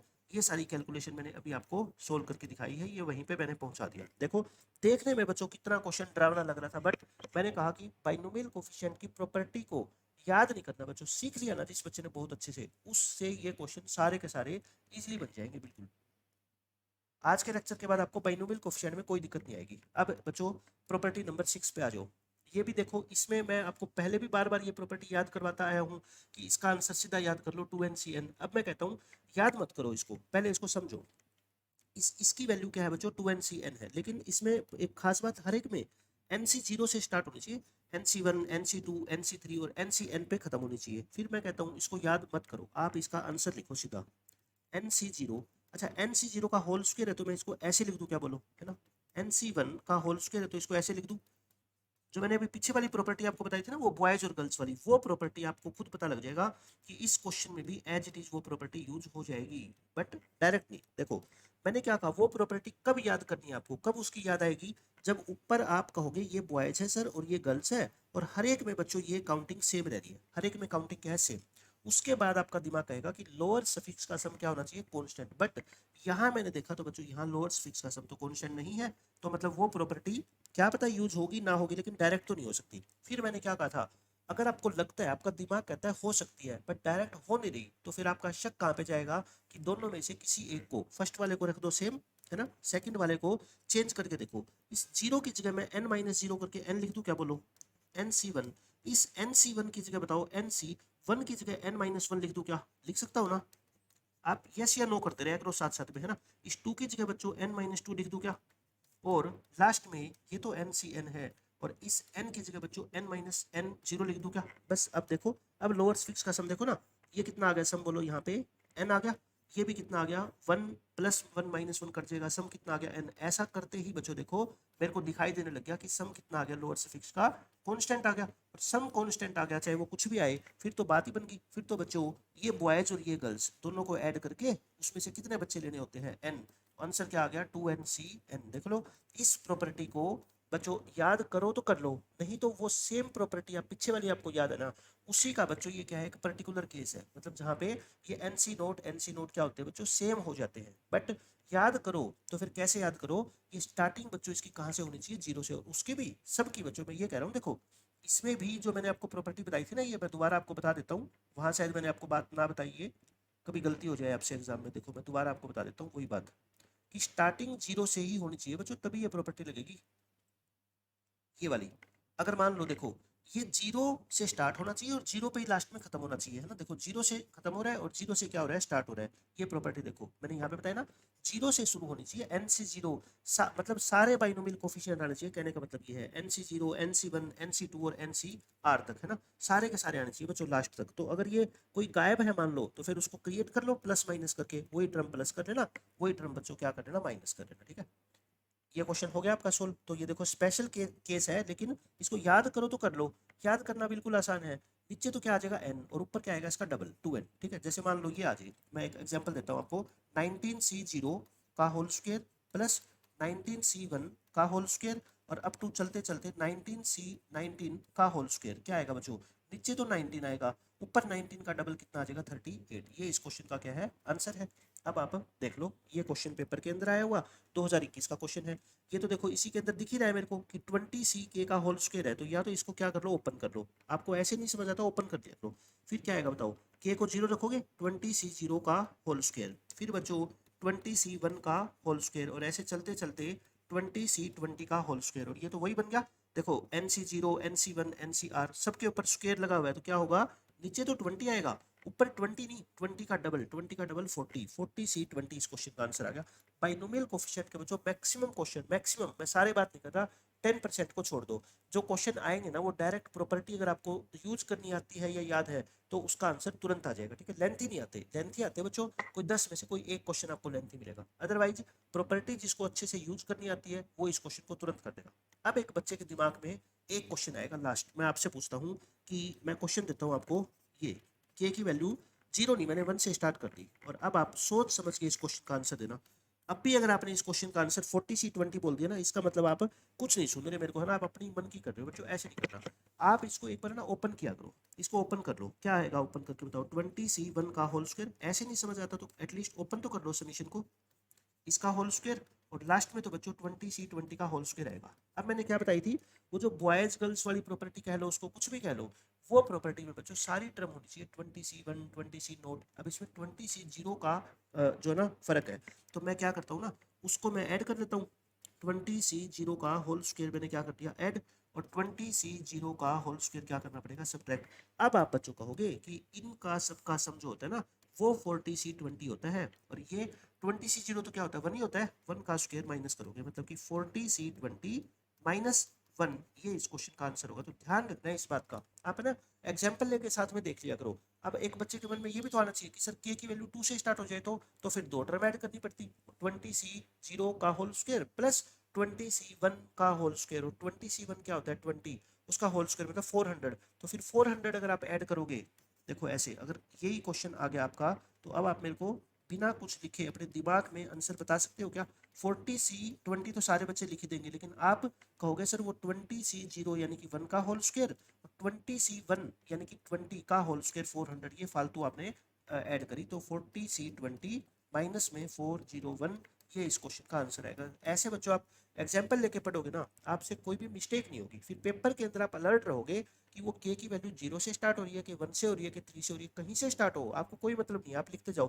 फिर लास्ट में अगर ये मैं के की वैल्यू 20 की बजाय 19 लिख दूं, फिर आपको पता होगा कि फिर ये वाली टर्म बच्चों हमें खुद प्लस माइनस करनी पड़ेगी, है ना। लेकिन वो कब पता लगेगा, जब आप खुद से पहले प्रैक्टिस करोगे। प्रैक्टिस पेपर के अंदर नहीं करनी, पेपर से पहले बच्चों प्रैक्टिस करके आपको जानी है। ये देखो बिल्कुल आसान क्वेश्चन है, वही प्रॉपर्टी यूज होगी इसमें। अब इसके अंदर देखो ये 22 और 23 तो चेंज होने वाली नहीं है, ये तो बॉयज और गर्ल्स है। लेकिन इस क्वेश्चन में पता है प्रॉब्लम क्या है, इन लोअर फिक्स का सम कितना है बच्चों 2r, और ये कांस्टेंट नहीं है। अब आप कहोगे सर आपको कैसे पता लग गया, वहां पे तो आपने बोल दिया था k कांस्टेंट है, यहाँ पे 2r कांस्टेंट नहीं है। क्योंकि बच्चों इसकी जो वेरिएबल है वो क्या है, r है ना। तो जैसे ही आप r को चेंज करोगे, 0 लिखोगे तो 0 + 0 0 बनेगा, 1 लिखोगे तो 1 + 1 क्या बन जाएगा, 2 बन जाएगा। तो लोअर फिक्स का सम कांस्टेंट नहीं है। क्यों, ये आर आ रहा है और आर चेंज हो रहा है, तो मतलब ये क्या है, वेरी कर रहा है, ऐसे समझा करो आप, ठीक है। तो इसको क्या कर दो, ओपन कर दो एक बार इसको ओपन। या तो मैं दो तरीके बताता हूँ इस क्वेश्चन को सोल्व करने के। ये 2023 का क्वेश्चन है, मैं इसको पहले ऐसे लिखता हूँ। मैंने आपको बोला था ना कि समीशन को ओपन करे बिना भी एक सोल्यूशन होता है अपने पास। एक को तो सेम रख लो और दूसरे को बच्चों क्या कर लो, चेंज कर लो। इस आर को मैं बताओ 23 - r लिख सकता हूँ क्या, आप बता दो, लिख सकता हूँ। अब लिखते ही बच्चों इनका सम कितना आ गया बताओ, कांस्टेंट नहीं आ गया क्या, आर से आर कट गया, 23 आ गया। अब तो ये क्वेश्चन वही बन गया कि इतने बॉयज है इतने गर्ल्स है, तो टोटल बच्चे कितने हो गए 45, उसमें से लेने कितने हैं 23। तो देखो दो एक लाइन के अंदर आंसर आ जाएगा 45C23, इस क्वेश्चन का आंसर आ गया। बोलो समझ आ गई इतनी बात मेरी। अगर ऐसे नहीं समझ आता तो बच्चों क्या करना पड़ेगा, फिर इसको ओपन करना पड़ेगा। समीशन को ओपन करोगे, आप एक बात सोचो, अगर आप ऐसे लिख दोगे तो फर्क क्या रहेगा, पहले इसको 0 लिखोगे, फिर क्या लिखोगे बच्चों 1 लिखोगे 23C1, और फिर लास्ट में 22 लिखोगे तो 20C, ये कितना आ जाएगा अपना, आर को 0 से 22 लिखोगे तो ये कितना आ जाएगा बच्चों 22, और ये कितना आ जाएगा 20C3 22। लेकिन मैंने क्या कहा था आपको अभी कि आपको ऐसे नहीं करना, एक को चेंज कर लो, ये तो सही है। इसको बच्चों 0 को 23 लिख दूँ क्या। अब देखो अब लोअर फिक्स का सम बच्चों क्या होना स्टार्ट हो जाएगा, कॉन्स्टेंट होना स्टार्ट हो जाएगा। अगर आपको ऐसे डायरेक्ट नहीं समझ आते, आप ऐसे कर दिया करो ना, कोई शर्म की बात नहीं है, अपने को तो आंसर से मतलब है। और इसको क्या लिख दो बच्चों 20C3 1 लिख दो, ठीक है, ये हो गया। अब आप मेरे को बता दो, अब तो बात बन गई। अब तो देख लो 20C2 0 20C3 ये सारे कुछ बन गया अपना, है ना। तो ये 23 देखो लोअर फिक्स का सम सब में क्या है बच्चों, कांस्टेंट है। तो टोटल 45 बच्चों में से कितने सिलेक्ट करने हैं, मेरे को 23 बच्चे सिलेक्ट करने हैं। ये इस क्वेश्चन का आंसर हो जाएगा।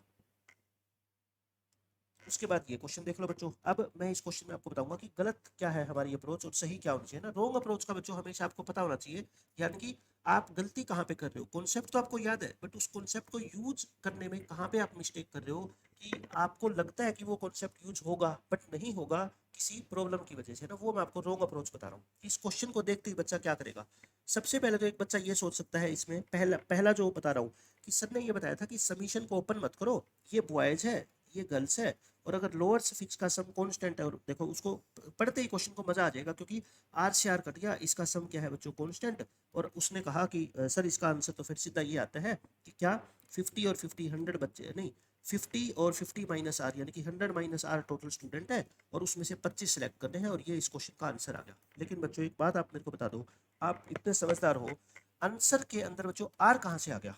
अगर आप ये कहते कि चलो 100C25 इसका आंसर आ गया, तब तो मानने वाली बात थी।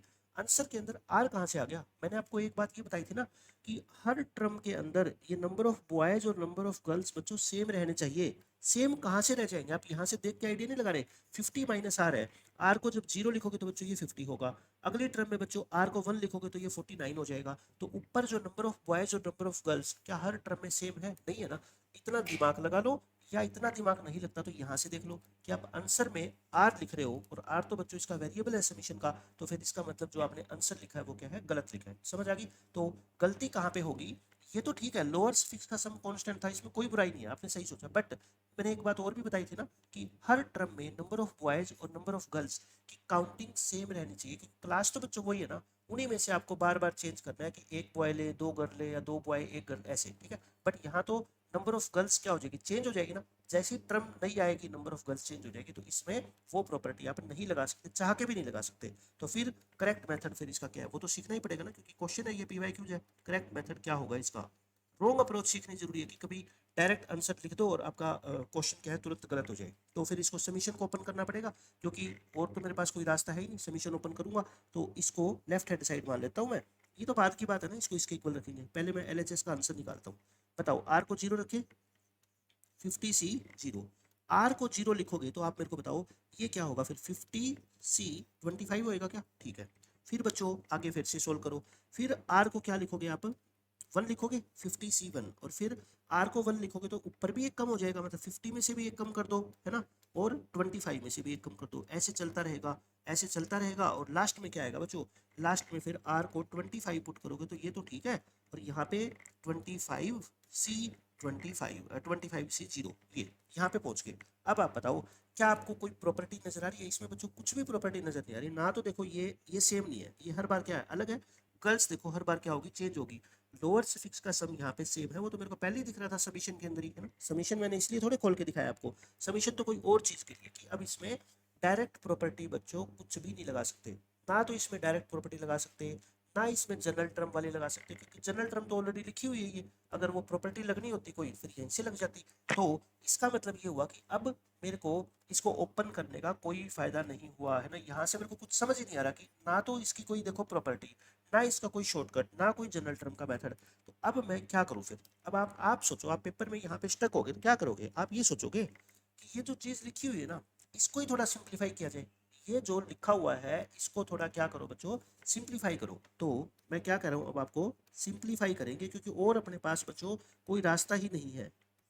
50CR और 50 - R C 25 - R, इसको कर लो सिंप्लीफाई। सिंपल NCR का फॉर्मूला खोल के क्या होता है बताओ, 50 फैक्टोरियल R फैक्टोरियल 50 - R का फैक्टोरियल, है ना। क्या क्या चीज़ें हो सकती है वो सब आपको पहले पता होना चाहिए कि कहाँ पे हम फंस जाए, तो उसके बाद हम क्या क्या सोच सकते हैं, क्या क्या अपने पास रास्ते हैं। और ये क्या होगा बोलो, 50 - R का फैक्टोरियल, और डिनोमिनेटर के अंदर 25 - R का फैक्टोरियल। और उसके बाद क्या होता था बताओ, उसके बाद होता है दिस माइनस दिस का फैक्टोरियल। तो R से R तो कट ही जाएगा, माइनस करोगे तो। और 50 में से 25 गया, 25 का फैक्टोरियल। अब थोड़ा और इसको सिंप्लीफाई करते हैं, देखो ये तो कैंसिल हो गया, बहुत अच्छा हो गया। ऊपर क्या बच गया, 50 फैक्टोरियल। नीचे क्या बच गया बच्चों, R फैक्टोरियल। और एक है 25 फैक्टोरियल, और एक है 25 - R का फैक्टोरियल। अब बच्चों सावधान हो जाओ यहाँ पे। अब आपको एक बात पता है कि 25CR का फॉर्मूला क्या होता है बताओ, 25 फैक्टोरियल R फैक्टोरियल और 25 - R फैक्टोरियल, यही होता होगा। मेरे को ये दिमाग में क्यों आया, देखो मेरे को नीचे डिनोमिनेटर के अंदर देखो क्या दिख रहा है, मेरे को दिख रहा है बच्चों R फैक्टोरियल भी दिख रहा है, और मेरे को 25 - R फैक्टोरियल भी दिख रहा है। इसका मतलब ये फॉर्मूला बनता हुआ नजर आ रहा है किसका, 25CR का। बट बच्चों उसके लिए तो ऊपर क्या चाहिए आपको, 25 का फैक्टोरियल चाहिए, लेकिन वो तो है ही नहीं, वो तो है ही नहीं ना। लेकिन नहीं है कोई चीज़, मान लेते हैं आपकी बात, चलो ठीक है, तो मैं उसको क्रिएट तो कर सकता हूँ। मैं ऊपर 25 फैक्टोरियल से मल्टीप्लाई कर दूँ, और नीचे भी 25 फैक्टोरियल से मल्टीप्लाई कर दूँ। अब बताओ कोई गलती करी मैंने कोई गलती नहीं करी। तो अब क्या बन गया पता है, 50 फैक्टोरियल ऊपर मेरे को नहीं चाहिए, नीचे ये जो 25 और 25 का फैक्टोरियल है ये भी बच्चों मेरे को नहीं चाहिए। मेरे को चाहिए सिर्फ ये 25 फैक्टोरियल अपॉन R फैक्टोरियल और इंटू 25 - R का फैक्टोरियल। समझ आ गई? अब मैं इसको नेक्स्ट पेज में बच्चों लेके जा रहा हूँ आपके सामने। देखो ये मैंने क्या लिख दी, लेफ्ट हैंड इसकी जो टर्म थी ना, ये अंदर की समीशन की टर्म, उसकी बात कर रहा हूँ मैं। अब मैंने क्या लिख दी देखो, 50 फैक्टोरियल अपॉन 25 फैक्टोरियल 25 फैक्टोरियल, और इंटू में बच्चों क्या है, 25CR लिख दूँ क्या इसको? तो अब तो आपको समझ होगी कि 25CR मैंने क्यों लिखा, ये आ गया, ठीक है। अब बस अब मैं क्या करूँगा बच्चों, समीशन अप्लाई कर दूंगा और मेरे क्वेश्चन का आंसर आ जाएगा। अच्छा ये क्या लिखा हुआ है, ये आपको नजर आ रहा है क्या लिखा हुआ है? नजर आ रहा है तो भी अच्छी बात है, नहीं आ रहा तो भी कोई बात नहीं, परेशानी नहीं होगी। 50C 25 नहीं आपको नजर आ रही है, क्योंकि ये क्या होता है 50 फैक्टोरियल अपॉन 25 फैक्टोरियल, और 50 में से 25 गया 25 फैक्टोरियल। बट मान लो कि आपको ये नजर नहीं आ रहा, कोई बात नहीं, कोई मुश्किल की बात नहीं है। अब बताओ आप मेरे को क्वेश्चन के अकॉर्डिंग क्या दे रखा आपको, इसके ऊपर क्या लगाया हुआ था, समीशन। मैंने तो इस टर्म को सोल्व किया है सिर्फ, इसको टी मान लो। तो ये मैंने सिर्फ क्या किया बच्चों, टी को सिंप्लीफाई किया, ठीक है। आर की वैल्यू कहाँ से कहाँ तक है बोलो, 0 से लेके 25 तक, और ये 50 factorial 25 factorial 25 factorial into 25CR। और इसको तो बच्चों बाहर कर दो, ये तो कांस्टेंट है, ये तो कांस्टेंट को बाहर करो, है ना, ये आ गया। और इंटू 25CR, और ये तो बच्चों आपको पता ही है, आर को 0 से लेके 25 तक पुट करोगे तो ये तो क्या बचेगा, 25C0 25C1 25C2, तो ये तो 2 की पावर 25 नहीं बन गया, तो यानी कि ये क्या बन गया आपका, ये तो बच्चों 2 की पावर 25 बन गया ना। और ये क्वेश्चन में क्या दे रखा है, क्वेश्चन में दे रखा है ये 50C 25 इंटू के, ये दे रखा है बच्चों 50C 25 इंटू के। अब बताओ, ये मैंने बताया था अगर आपको नहीं भी पता तो आप 50C25 को ओपन करते, फिर ओपन करके यही तो आता, कट गया, तो के की वैल्यू कितनी आ गई बोलो, 2⁻25। और यही आपसे पूछा था कि के की वैल्यू कितनी होगी बच्चों, 2⁻25। देखो मैंने आपको इस क्वेश्चन को क्यों यहाँ पे मैं लेके आया, बाकी क्वेश्चन के साथ मैंने एडजस्ट नहीं किया इसको, क्योंकि यहाँ पे वही बात थी कि अगर वो प्रॉपर्टी शॉर्टकट नहीं लगा तो बच्चों इस टर्म को ही सिंप्लीफाई करना पड़ेगा, और सिंप्लीफाई होकर बच्चों आपकी यहाँ पे आसानी से इस क्वेश्चन का आंसर आ जाएगा। ठीक है, आसान था ये भी। उसके बाद आ जाओ इस क्वेश्चन पे, देखो बहुत बहुत शानदार क्वेश्चन। इस तरह की चीजें मैं पहले आपको बता चुका हूँ शुरू के अंदर, जो बाइनोमियल कोफिशिएंट मैंने बताया था ना कि अब स्टार्ट होता है बाइनोमियल कोफिशिएंट की प्रॉपर्टी वाला कॉन्सेप्ट। याद करो ये वाला फॉर्मूला 1+x⁴n है ना, ये वाला फॉर्मूला अब आपको देख के याद आ गया होगा कि nc0 into x⁴0 nc1 into x⁴1, ये कह रहा हूँ। अच्छा माइनस होता तो फिर क्या होता, माइनस होता तो बच्चों एक एक टर्म, ये प्लस है तो ये क्या हो जाएगी, माइनस की हो जाएगी, है ना, ये तो आपको पता ही है। प्लस माइनस कब क्रिएट होता है बच्चों, जब बीच में क्या होता है यहाँ पे माइनस का साइन, तो उससे नहीं घबराना कि प्लस आ गया कि माइनस आ गया, कोई बात नहीं।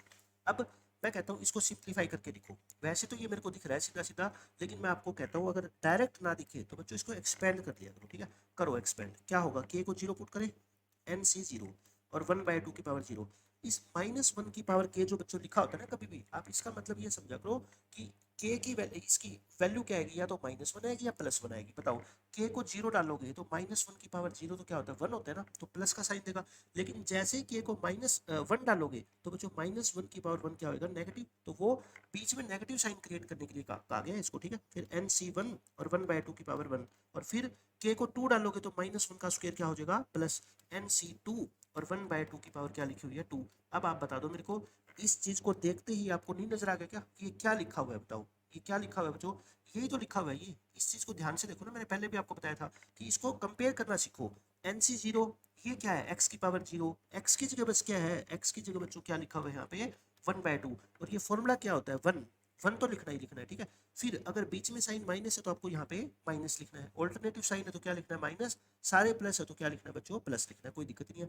एक्स आप लिखते थे एक्स, लेकिन एक्स की जगह यहाँ पे क्या है 1/2 और इसकी पावर कितनी n, बताओ ये अब आपको चमक गया। और 1 में से 1/2 गया, क्या है 1/2 होता ही है, तो इसका आंसर क्या आएगा बच्चों 1/2 की पावर n। अब मैं एक और आपको देता हूँ, देखो सेकंड क्वेश्चन, आप इसका आंसर बताना। एन सी के, वही मैं -1 की पावर के लिख देता हूँ और 1/2 की जगह मान लो मैंने 3/4 लिख दिया। ठीक है, अब आप इसका आंसर बताना क्या होगा। अब बताओ ये 1/2 था, ये 3/4 है, तो इसका आंसर डायरेक्ट लिख दोगे, क्या लिखोगे 1, -1 की पावर के भी है तो मतलब माइनस, और ये x की जगह ये है 3/4, तो इसकी पावर के आंसर आएगा क्या, तो बस इसका सॉरी के नहीं n, के नहीं आएगा, क्या आएगा n आएगा ना, जैसे ये आया था। तो 1 में से 3/4 गया बच्चों 1/4, 1/4 की पावर n आंसर आ जाएगा। बताओ कोई मुश्किल है क्या, सारी बातें मैं पहले भी बता चुका आपको, फिर मैं आपको बता रहा हूँ क्योंकि अब ये क्वेश्चन में यूज होने वाली है डायरेक्ट। देखो अब ये क्वेश्चन अगर आपको वो बात पहले नहीं पता थी तो फिर ये क्वेश्चन बच्चों पेपर में आपके लिए नहीं बना, मतलब सोल्व नहीं होगा, 100% बात है। अब n एक पॉजिटिव इंटीजर है, मतलब नेचुरल नंबर है, और a की वैल्यू आपको देखो इतनी बड़ी सी एक्सप्रेशन दे रखी है डराने के लिए, और फिर बाद में ये चीज़ है, बाद में तो आपको पता है वो तो एक कैलकुलेशन का पार्ट होता है। मेनली तो ये कहना चाहता है एग्जामिनर अपने से कि इस ए को सिंप्लीफाई करो। अब मैं करके दिखाता हूँ आपको, देखो ए को simplify, A is equal to summation के की वैल्यू 0 से n। ठीक है, इस -1 की पावर के और n सी के, इसकी मल्टीप्लाई मैं हर टर्म से कर रहा हूँ, इससे भी करूंगा, इससे भी करूंगा, इससे भी करूंगा, क्यों, क्योंकि मेरे को दिख रहा है कि ये सारे के सारे क्या बना रहे हैं फॉर्मूले बना रहे हैं, तो मैं इसको एन सी के इंटू -1 की पावर के की मल्टीप्लाई कर रहा हूँ बच्चों किससे 1/2 की पावर के से, फिर अलग समीशन के की वैल्यू फिर से जीरो, क्योंकि समीशन को मैं डिस्ट्रीब्यूट तो कर ही सकता हूँ ना हर एक के साथ, एन सी के -1 की पावर के और 3/4 की पावर के। अच्छा ये भी ना कह देना ये इनफाइनाइट टर्म है, ये बच्चों टोटल टर्म कितनी है, देखो 1 2 3 4 5, 5 ही टर्म है ये बस। ठीक है, तो बस आगे मैं डैश डैश का साइन लगा रहा हूँ, और लेकिन मैं बता दूंगा बात कि क्या आएगा आंसर ना। अप टू 5 टर्म्स लिख दिया चलो मैंने, ताकि आप ये ना सोचो कि इनफाइनाइट तक ले गए। इसका आंसर क्या होगा आप बता सकते हो, 1 माइनस सीधा 1/2 की पावर के नहीं कितनी n। इसका आंसर बताओ 1 माइनस 3/4 है तो 1 माइनस 3/4 की पावर n। अगले का आंसर बताओगे, ऊपर से देख के बता दो, ये 1 में से 1/2 घटाया, ये 3/4 घटाया, तो यहाँ पे 7/8 करना पड़ेगा, लिखने का क्या फायदा था ना, दो लिख के दिखा दिए। 1 में से 15/16 घटाओगे, और ये 1 में से 31/32 की पावर n, ये क्या हो गया 1/2, ये 1 में से 3/4 गया 1/4, और ये 1/8, और ये तो आपको दिख गया क्या जीपी है ये बच्चों, ये क्या है, ये सारी सीरीज जीपी बन रही है, देख लो ये आ गया है ना। तो ए की वैल्यू बच्चों मैं दोबारा लिख देता हूँ नेक्स्ट पेज पे। ए की वैल्यू क्या आ गई बोलो, 1/2 की पावर n प्लस 1/4 की पावर n प्लस 1/8 की पावर n प्लस 1/16 की पावर n और 1/32 की पावर n। बच्चों इसको ऐसे समझना है तो ऐसे समझ लो, या इसको मैं थोड़ा सा सिंपल बनाने के लिए, आपको ये तो पता है ना कि 1/2 का स्क्वायर होता है 1/4 होता है ना, 1/2 का स्क्वायर क्या होता है 1/4। तो मैं 1/4 को 1/2 का स्क्वायर लिख दूं, मतलब 1/2 का स्क्वायर, या फिर इसको मैं ऐसे लिख दूं क्या, एक ही बात है। और इसको फिर क्या लिख दूं 1/2 की पावर 3n, और इसको 1/2 की पावर 4n। लिखो या ना लिखो उससे कोई फर्क नहीं पड़ता, मैं आपको बता रहा हूँ कि मैं छोटी छोटी चीज़ों के बारे में थोड़ा कैसे सोचता हूँ। ये 1/2 की पावर क्या होगी 5n। अब मेरे को ये लग रहा है कि मैं ना इस 1/2 से परेशान हो जाऊंगा लिखते लिखते, मैं 1/2 की पावर n को एक बार के लिए बच्चों y मान लेता हूँ, ठीक है। तो फिर ये क्या हो गया बोलो y, ये y का स्क्वायर हो जाएगा ना, y स्क्वायर y क्यूब। मत लिखो, मैं ये नहीं कह रहा आपको कि आपको लिखना जरूरी है ना। मैं कई बार बस छोटी छोटी चीज़ों को जो मेरे को परेशान करती है बार बार लिखने में टाइम लगता है, मैं उनको एक बार के लिए कोई दूसरे वेरिएबल से अननोन से एक्स वो कर देता हूँ मैं उसको रिप्लेस, और बाद में फिर वो वही वापस वही ले आऊंगा। क्या दिक्कत है इसके अंदर। अब ये क्या बन रही है बच्चों जीपी, अब ये दिख रही है आपको, ये क्या है जीपी है। फर्स्ट टर्म कितनी है बोलो वाई, और कॉमन रेशियो भी कितना है बच्चों इसका वाई। नंबर ऑफ टर्म कितनी है 5। जीपी में 5 टर्म के सम का फॉर्मूला बताओ, first term into 1 minus common ratio की पावर 5 अपॉन 1 माइनस 5, यही होती होगी। अब वाई को बच्चों दोबारा से ले आओ। अब कहोगे सर आपने क्यों किया है साहब, 2 लाइनों के लिए है ना, कोई बात नहीं आप मत करो, फिर मेरे को थोड़ी चीज़ें आसान लगती है तो मैं कर लेता हूँ ना, इसीलिए आपको सिखा रहा हूँ मैं। ये वाई की जगह मैंने ये लिख दिया, और 1/2 है ना की पावर n, और ये 5 है तो 5n लिख दूँ क्या, और नीचे बच्चों 1 माइनस 1/2 की पावर n। यहाँ तक बताओ किसी बच्चे को कोई दिक्कत नहीं है। ये मैं ए की वैल्यू ले आया, और क्वेश्चन में मेरे को क्या दे रखा है ध्यान से देखो बच्चों, इसको थोड़ा है ना सिंप्लीफाई करें, सिंप्लीफाई करें या फिर इसको ऐसे ही छोड़ दें, ऐसे ही छोड़ देना, ऐसे ही छोड़ देते हैं। अब क्वेश्चन में क्या दे रखा है देखो, 63 ए की वैल्यू ये दे रखी है, तो 63 को छोड़ो, आप कंफ्यूज हो जाओगे, ए की वैल्यू निकाल लो, 63 उधर जाके 1/63 हो जाएगा। बताओ ए की वैल्यू आपको ये दे रखी है ना, तो ए की वैल्यू ये है, तो बच्चों इसको रिप्लेस कर दो। ए की जगह क्या रिप्लेस कर दो बोलो, ए की जगह था 1/63, और इंटू 1 माइनस, इंटू बच्चों क्या है 1 माइनस 1/2 की पावर 30, और ये क्या लिखा हुआ है 1/2 की पावर n, और 1 माइनस 1/2 की पावर 5n अपॉन 1 माइनस 1/2 की पावर n। और बच्चों आपको n की वैल्यू निकालनी है, और आपको पता है ऐसे ऐसे क्वेश्चन के अंदर n निकालना है ना, सिर्फ एक ही तरीका होता है, क्या हिट एंड ट्रायल यूज करके देखो क्या आपको लग रहा है, मतलब क्या किस तरीके से आना चाहिए। इसके डिनोमिनेटर में बच्चों मेरे को ये लग रहा है ये है ना पूरा, और इसके डिनोमिनेटर में कितना है बच्चों 63 है, मतलब ये लिखा हुआ है क्या 1/दिस तो है, 1/दिस लिखा हुआ है। तो मैं एक बार देख के देखूं कि 1/1 माइनस 2 की पावर n की 1/63 के इक्वल है क्या, मतलब ये दोनों एक बार देखना क्या आ रहे हैं बच्चों। इसकी जगह मैं 63 लिख सकता हूँ क्या, चेक कर रहा हूँ मैं एक बार, फाइनल नहीं है ना। इसकी जगह 63 लिखूंगा तो बच्चों नहीं बनेगी बात है ना, इसकी जगह 63 नहीं आ सकता, तो इसका मतलब ये तो मैं गलत सोच रहा हूँ। तो फिर सही सोच क्या हो सकती है, बस अब देख लो एक इक्वेशन आपके सामने, और आपको उसको सोल्व करके किसकी वैल्यू निकालनी है बच्चों n की। हम अगले पेज पे स्पेसियस कर देते हैं इसको, 1/63 इंटू 1 माइनस 2 की पावर 30, 1 माइनस 1/2 की पावर 30, और ये क्या था 1/2 की पावर n, और 1 माइनस 1/2 की पावर 5n था, और नीचे 1 माइनस 1/2 की पावर n। यहाँ से n कैसे निकाल सकते हो, सीधा तो कंपैरिजन नहीं होगी, ठीक है। तो अब इसमें मैं क्या कर सकता हूँ, इसको नीचे एलसीएम ले ले, डिनोमिनेटर में एलसीएम ही ले सकते हैं, और तो क्या करें 1 माइनस 1/2 की पावर 5n, इसमें 2 की पावर n एलसीएम ले लेता हूँ मैं, ठीक है। तो क्या बच गया ये 2 की पावर n माइनस 1, अच्छा फिर ये 2 की पावर n और ये 2 की पावर n तो कैंसिल हो गया, अब कंपेयर हो जाएगा आसानी से है ना। 1 माइनस 1/2 की पावर 5n और डिवाइड बाय 2 की पावर n माइनस 1। अब देखो शक्ल इन दोनों की क्या है ना सेम बन गई, अब आपको नजर आने लग गया इन दोनों की शक्ल सेम बन गई। इसके डिनोमिनेटर में ये है, इसके डिनोमिनेटर में ये है, मैं कंपेयर करके देखता हूँ कि यहाँ से इसको इक्वल रख के जो n की वैल्यू आएगी, टू n की वैल्यू 6, बट ये मत कह देना सर n 6 आ गया, नहीं अभी फिर इसको भी तो सेम बिहेव करना चाहिए ना। इनको करके देखना कि ये भी सेम ही है क्या, मतलब यहाँ पे भी n को बच्चों 6 पुट करके सेम ही आंसर दे रहा है क्या, बिल्कुल दे रहा है। देखो 1 से 1 कट गया, और 5n की वैल्यू कितनी होगी 30, तो यहाँ से भी बच्चों n की वैल्यू क्या होगी 6, तो यानी कि बिल्कुल सही आपकी सोच थी। तो n इज इक्वल टू 6 हमारे क्वेश्चन का आंसर आ गया। तो ये क्वेश्चन भी कोई मुश्किल नहीं था। लास्ट में बस क्या है, देखो एग्जामिनर मुश्किल कैसे बना रहा है बच्चों, सब कुछ हमारे को आता था, बाइनोमियल कोफिशिएंट सब आता था, बट यहाँ पे अगर किसी बच्चे को कैलकुलेशन नहीं करनी आई तो क्या करेगा, और ये कैलकुलेशन आपको कोई नहीं सिखा सकता बच्चों, कोई दुनिया का टीचर आपको नहीं सिखा सकता। जितनी आपकी बचपन से कैलकुलेशन स्ट्रोंग है, चीज़ों की आपको नॉलेज है, बेसिक चीज़ों की, तो आपका पेपर में क्वेश्चन का आंसर सही आ जाएगा। अदरवाइज देखो इंटीजर टाइप क्वेश्चन है, सब कुछ आपको आता है, बाइनोमियल थ्योरम आपको आती है, बट लास्ट में यहाँ पे कैलकुलेशन में आके अटक गए कि अब कंपैरिजन करके और यहाँ से एन की वैल्यू कैसे निकाले, तो गड़बड़ हो जाएगी, है ना। और ये आपकी प्रैक्टिस पे जितने ज़्यादा बच्चों मैथमेटिक्स को आप पढ़ोगे, सीखोगे, सोल्विंग करोगे, उतनी ज़्यादा आपकी प्रैक्टिस होती रहेगी। अब इस क्वेश्चन का आंसर मैं आपसे पूछता हूँ बच्चों, छोटा सा क्वेश्चन है वैसे तो, 14C1 14C3 14C5 14C11 तक। मेरे को तो एक बार पता है कि अगर ये सीधा ये लिख देता ना 14C0 14C1 14C2 और 14C14 तक, तो मैं ज़्यादा खुश होता कि इसका आंसर मैं 2 की पावर 14 दे देता। ठीक है, इसने ये नहीं लिखा। फिर मैं कहता हूँ अगर आप ये लिख देते ना 14C1 14C3, odd binomial coefficient लिख रहा हूँ देखो 14C5 और लास्ट में 14C13 तक, क्योंकि 14 से पहले 13, तो मैं कह देता इसका हाफ कर देता 2 की पावर 13।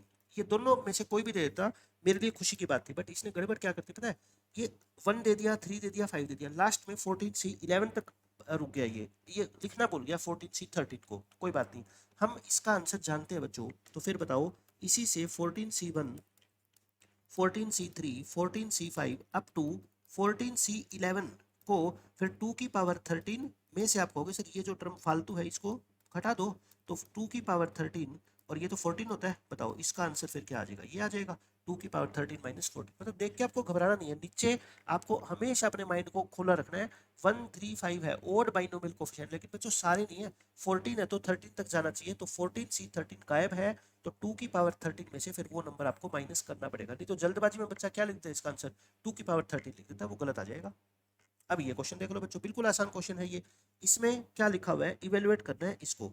तो माइनस के 15C1 plus 2 into 15C2 minus के 3 इंटू 15C3, कुछ ऐसा लिखा हुआ है ना। माइनस के आंसर क्या है, मैं एक बार सही लिखता हूँ इसको, माइनस के 15C1, फिर माइनस के बाद क्या है बच्चों, देखो प्लस है 15C2, फिर प्लस के बाद फिर से माइनस है 15C3, और लास्ट में चलते चलते बच्चों फिर से माइनस 15C15।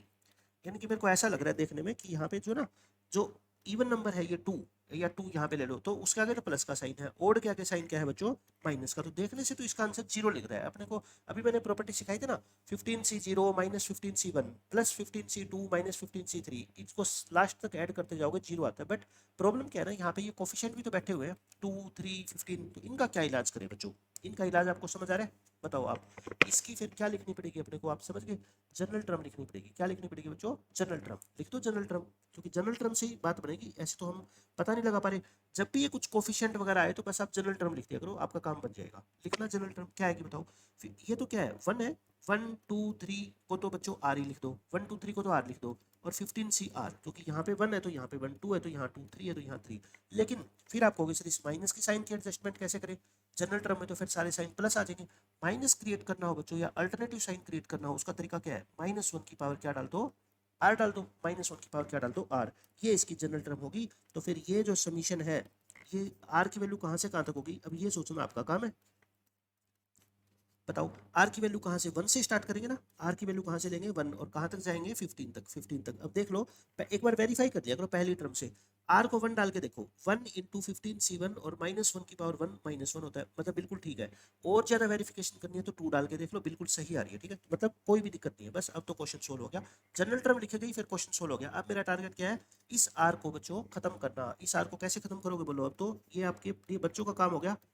आर को खत्म करना हो तो आर को तो सेम लिखो, 15C आर को क्या लिखो 15/r, और फिर 14C r-1, समझ गए ना आप।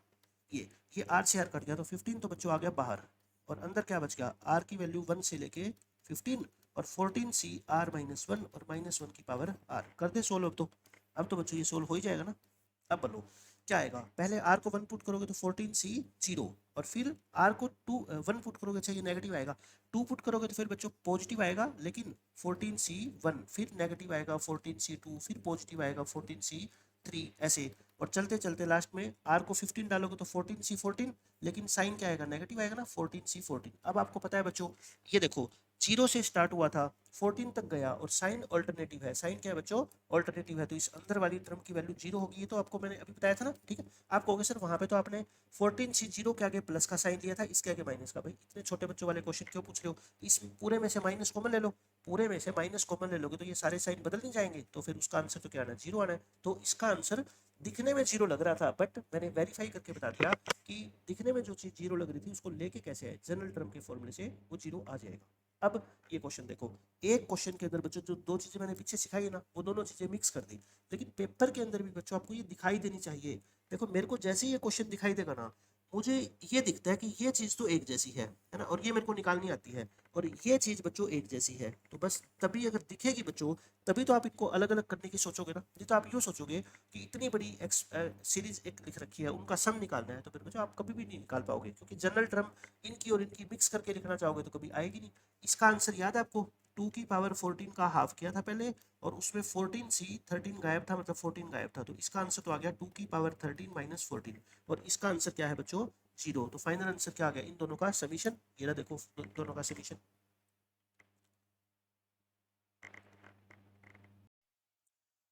देखो बच्चों इस क्वेश्चन के अंदर भी बिल्कुल आसान है ये तो। एनसीआर कहता है denote the binomial coefficient of x की power r in this expansion. ये चीज तो बच्चों हमें बताए या ना बताए, हमें इसका पहले से पता है ना, ये तो क्वेश्चन को लेंथी बनाने का एक तरीका है। मेन तो ये है कि इसकी वैल्यू निकालो और उसको इससे इक्वेट करके अल्फा बीटा निकाल लो, फिर अल्फा बीटा का सम निकाल लेना। ये क्या लिख रखा है बच्चों, देखो इसको मैं अगले पेज पे साफ साफ लिख देता हूँ, ये हो गया।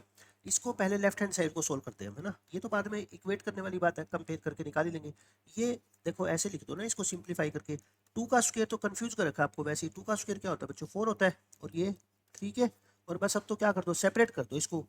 4 कॉन्स्टेंट अब बाहर आ जाएगा, के की वैल्यू बच्चों 0 से लेके 10, 10 सी के लिख दिया मैंने, है ना, ये, और प्लस ये 3 तो बाहर आ जाएगा ना, 3 तो बाहर आएगा, लेकिन के बाहर नहीं आएगा, क्योंकि के बच्चों क्या है, सिग्मा का वेरिएबल है। और ये तो अब आप इसमें बच्चों माहिर हो चुके कि इस के को कैसे खत्म किया जाता है ना, वहां पे आर होता था, यहाँ पे के, उससे कोई फर्क नहीं पड़ता।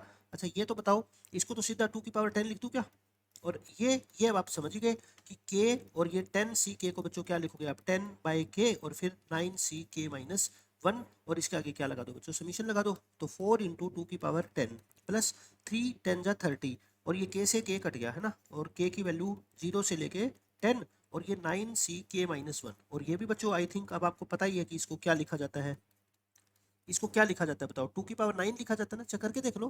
के को 0 पुट करोगे तो क्या आएगा, 9, के को 0 पुट करोगे तो यहाँ पे क्या लिखा हमने, के की वैल्यू क्या थी, 0 से 10 थी ना, ठीक है। अब बच्चों देखो, के को 0 पुट कर भी दोगे आप मान लो, तो 0 - 1 तो -1 आएगा, बट वो तो डिफाइन नहीं होता ना, तो के को ऑटोमेटिकली क्या हो जाता है इसका, फिर 1 से स्टार्ट हो जाता है ये ना, 1 पुट करोगे तो क्या आएगा 0, और फिर लास्ट में बच्चों 10 पुट करोगे तो ये क्या आ जाएगा, 9 आ जाएगा, है ना। ये मत सोचना 9c-1, ये चीज तो बच्चों डिफाइन नहीं होती ना, ये कह लो इसका तो आंसर क्या होता है 0, 9 में से -1 बच्चे सिलेक्ट करना, वो तो कोई मतलब ही नहीं है उस चीज का। तो ये क्या आ गया बच्चों, 4 इंटू 2 की पावर 10 प्लस 30 इंटू 2 की पावर 9, तो ये क्या आ गया देखो कंप्लीट। 2 की पावर, ये भी तो देखो आपको ऐसा लग रहा है क्या, मैं 2 की पावर 9 बाहर कॉमन ले लूँ तो क्या बचेगा यहाँ से, 4 इंटू 2 और प्लस में 30, 38 बच गया, ये क्या बच गया 38, 2 की पावर 9 इंटू 38, और 38 को भी आई थिंक मैं 2 इंटू 19 लिख दूं, तो ये 2 की पावर 10 हो जाएगा, है ना, 2 की पावर 10 इंटू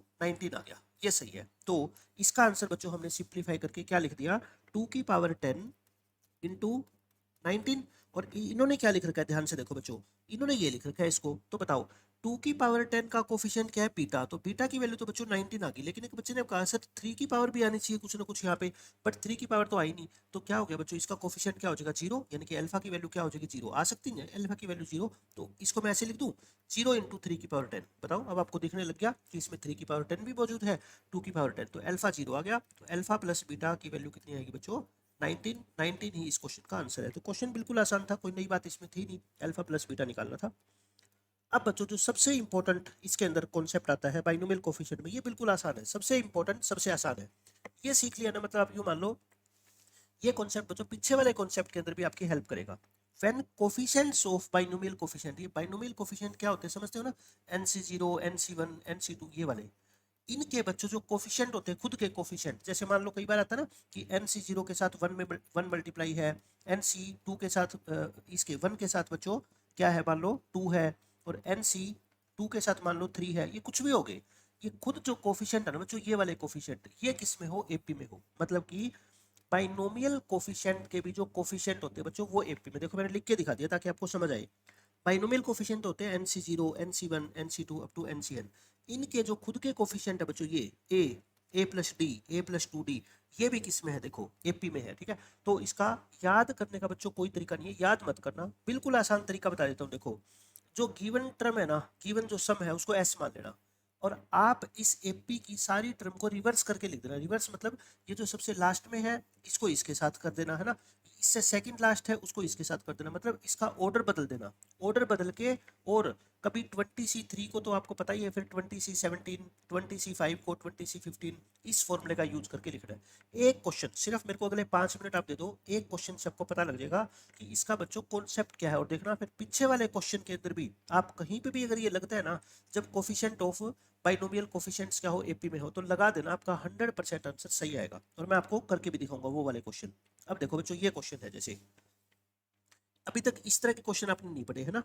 ये 20C0, 20C1, 20C2, 20C3, 20C20, और इनके कोफिशिएंट देखो बच्चों, 2, 5, 8, 11, ये सारी की सारी टर्म बच्चों क्या है, AP के अंदर है। ये क्या है देखो, 2, 5, 8, 11, 62, ये क्या है, सारी लास्ट में 62 है, AP है ना। देखो 2 के बाद 5, 5 के बाद 8, 8 के बाद 11, ये क्या है बच्चों, AP में है।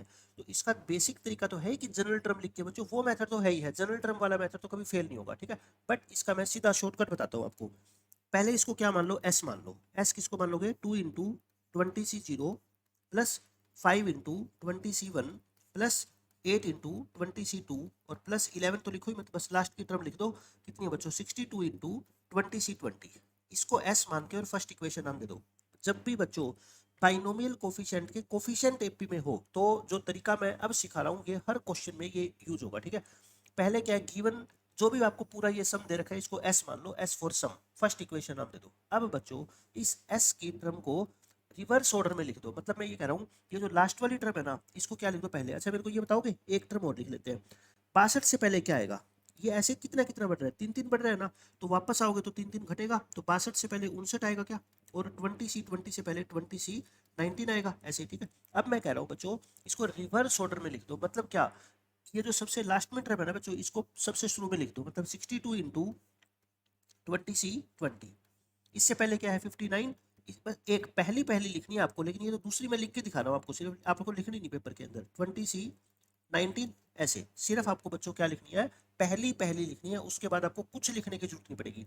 अब आप ये बताओ मेरे को, क्या ये दोनों चीजें इक्वल है क्या, ये बस बता दो, क्या ये दोनों चीजें इक्वल है क्या। ऐसे ही देखो 20C0 और 20C20 तो बच्चों इक्वल होता है, 20C1 का हो या 20C19 का हो, वो तो क्या होता है, इक्वल होता है। तो मैं क्या कह रहा हूँ आपको, एक तो रिवर्स ऑर्डर में करके लिखना है, और फिर बच्चों आपको इस 20C20 की जगह 20C0 लिख देना, ताकि आप कंफ्यूज ना हो, ठीक है।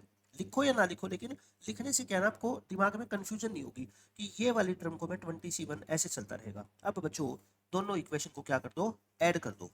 ऐड करने का मतलब ये S और ये S भी तो ऐड करोगे, कितना हो जाएगा 2S।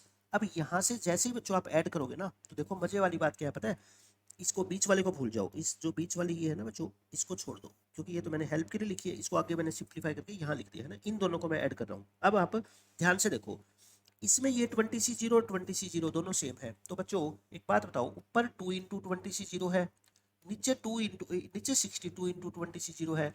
20C0 को आप एक बार के लिए x मान लो, तो बताओ छोटी क्लासों में 2x प्लस 62x को आप 64x लिखते होगे, है ना, यही तो लिखते हो। तो मतलब कि ये कॉमन लेके 20C0 तो 62 प्लस 2 कितना होगा, 64 होगा, ठीक है।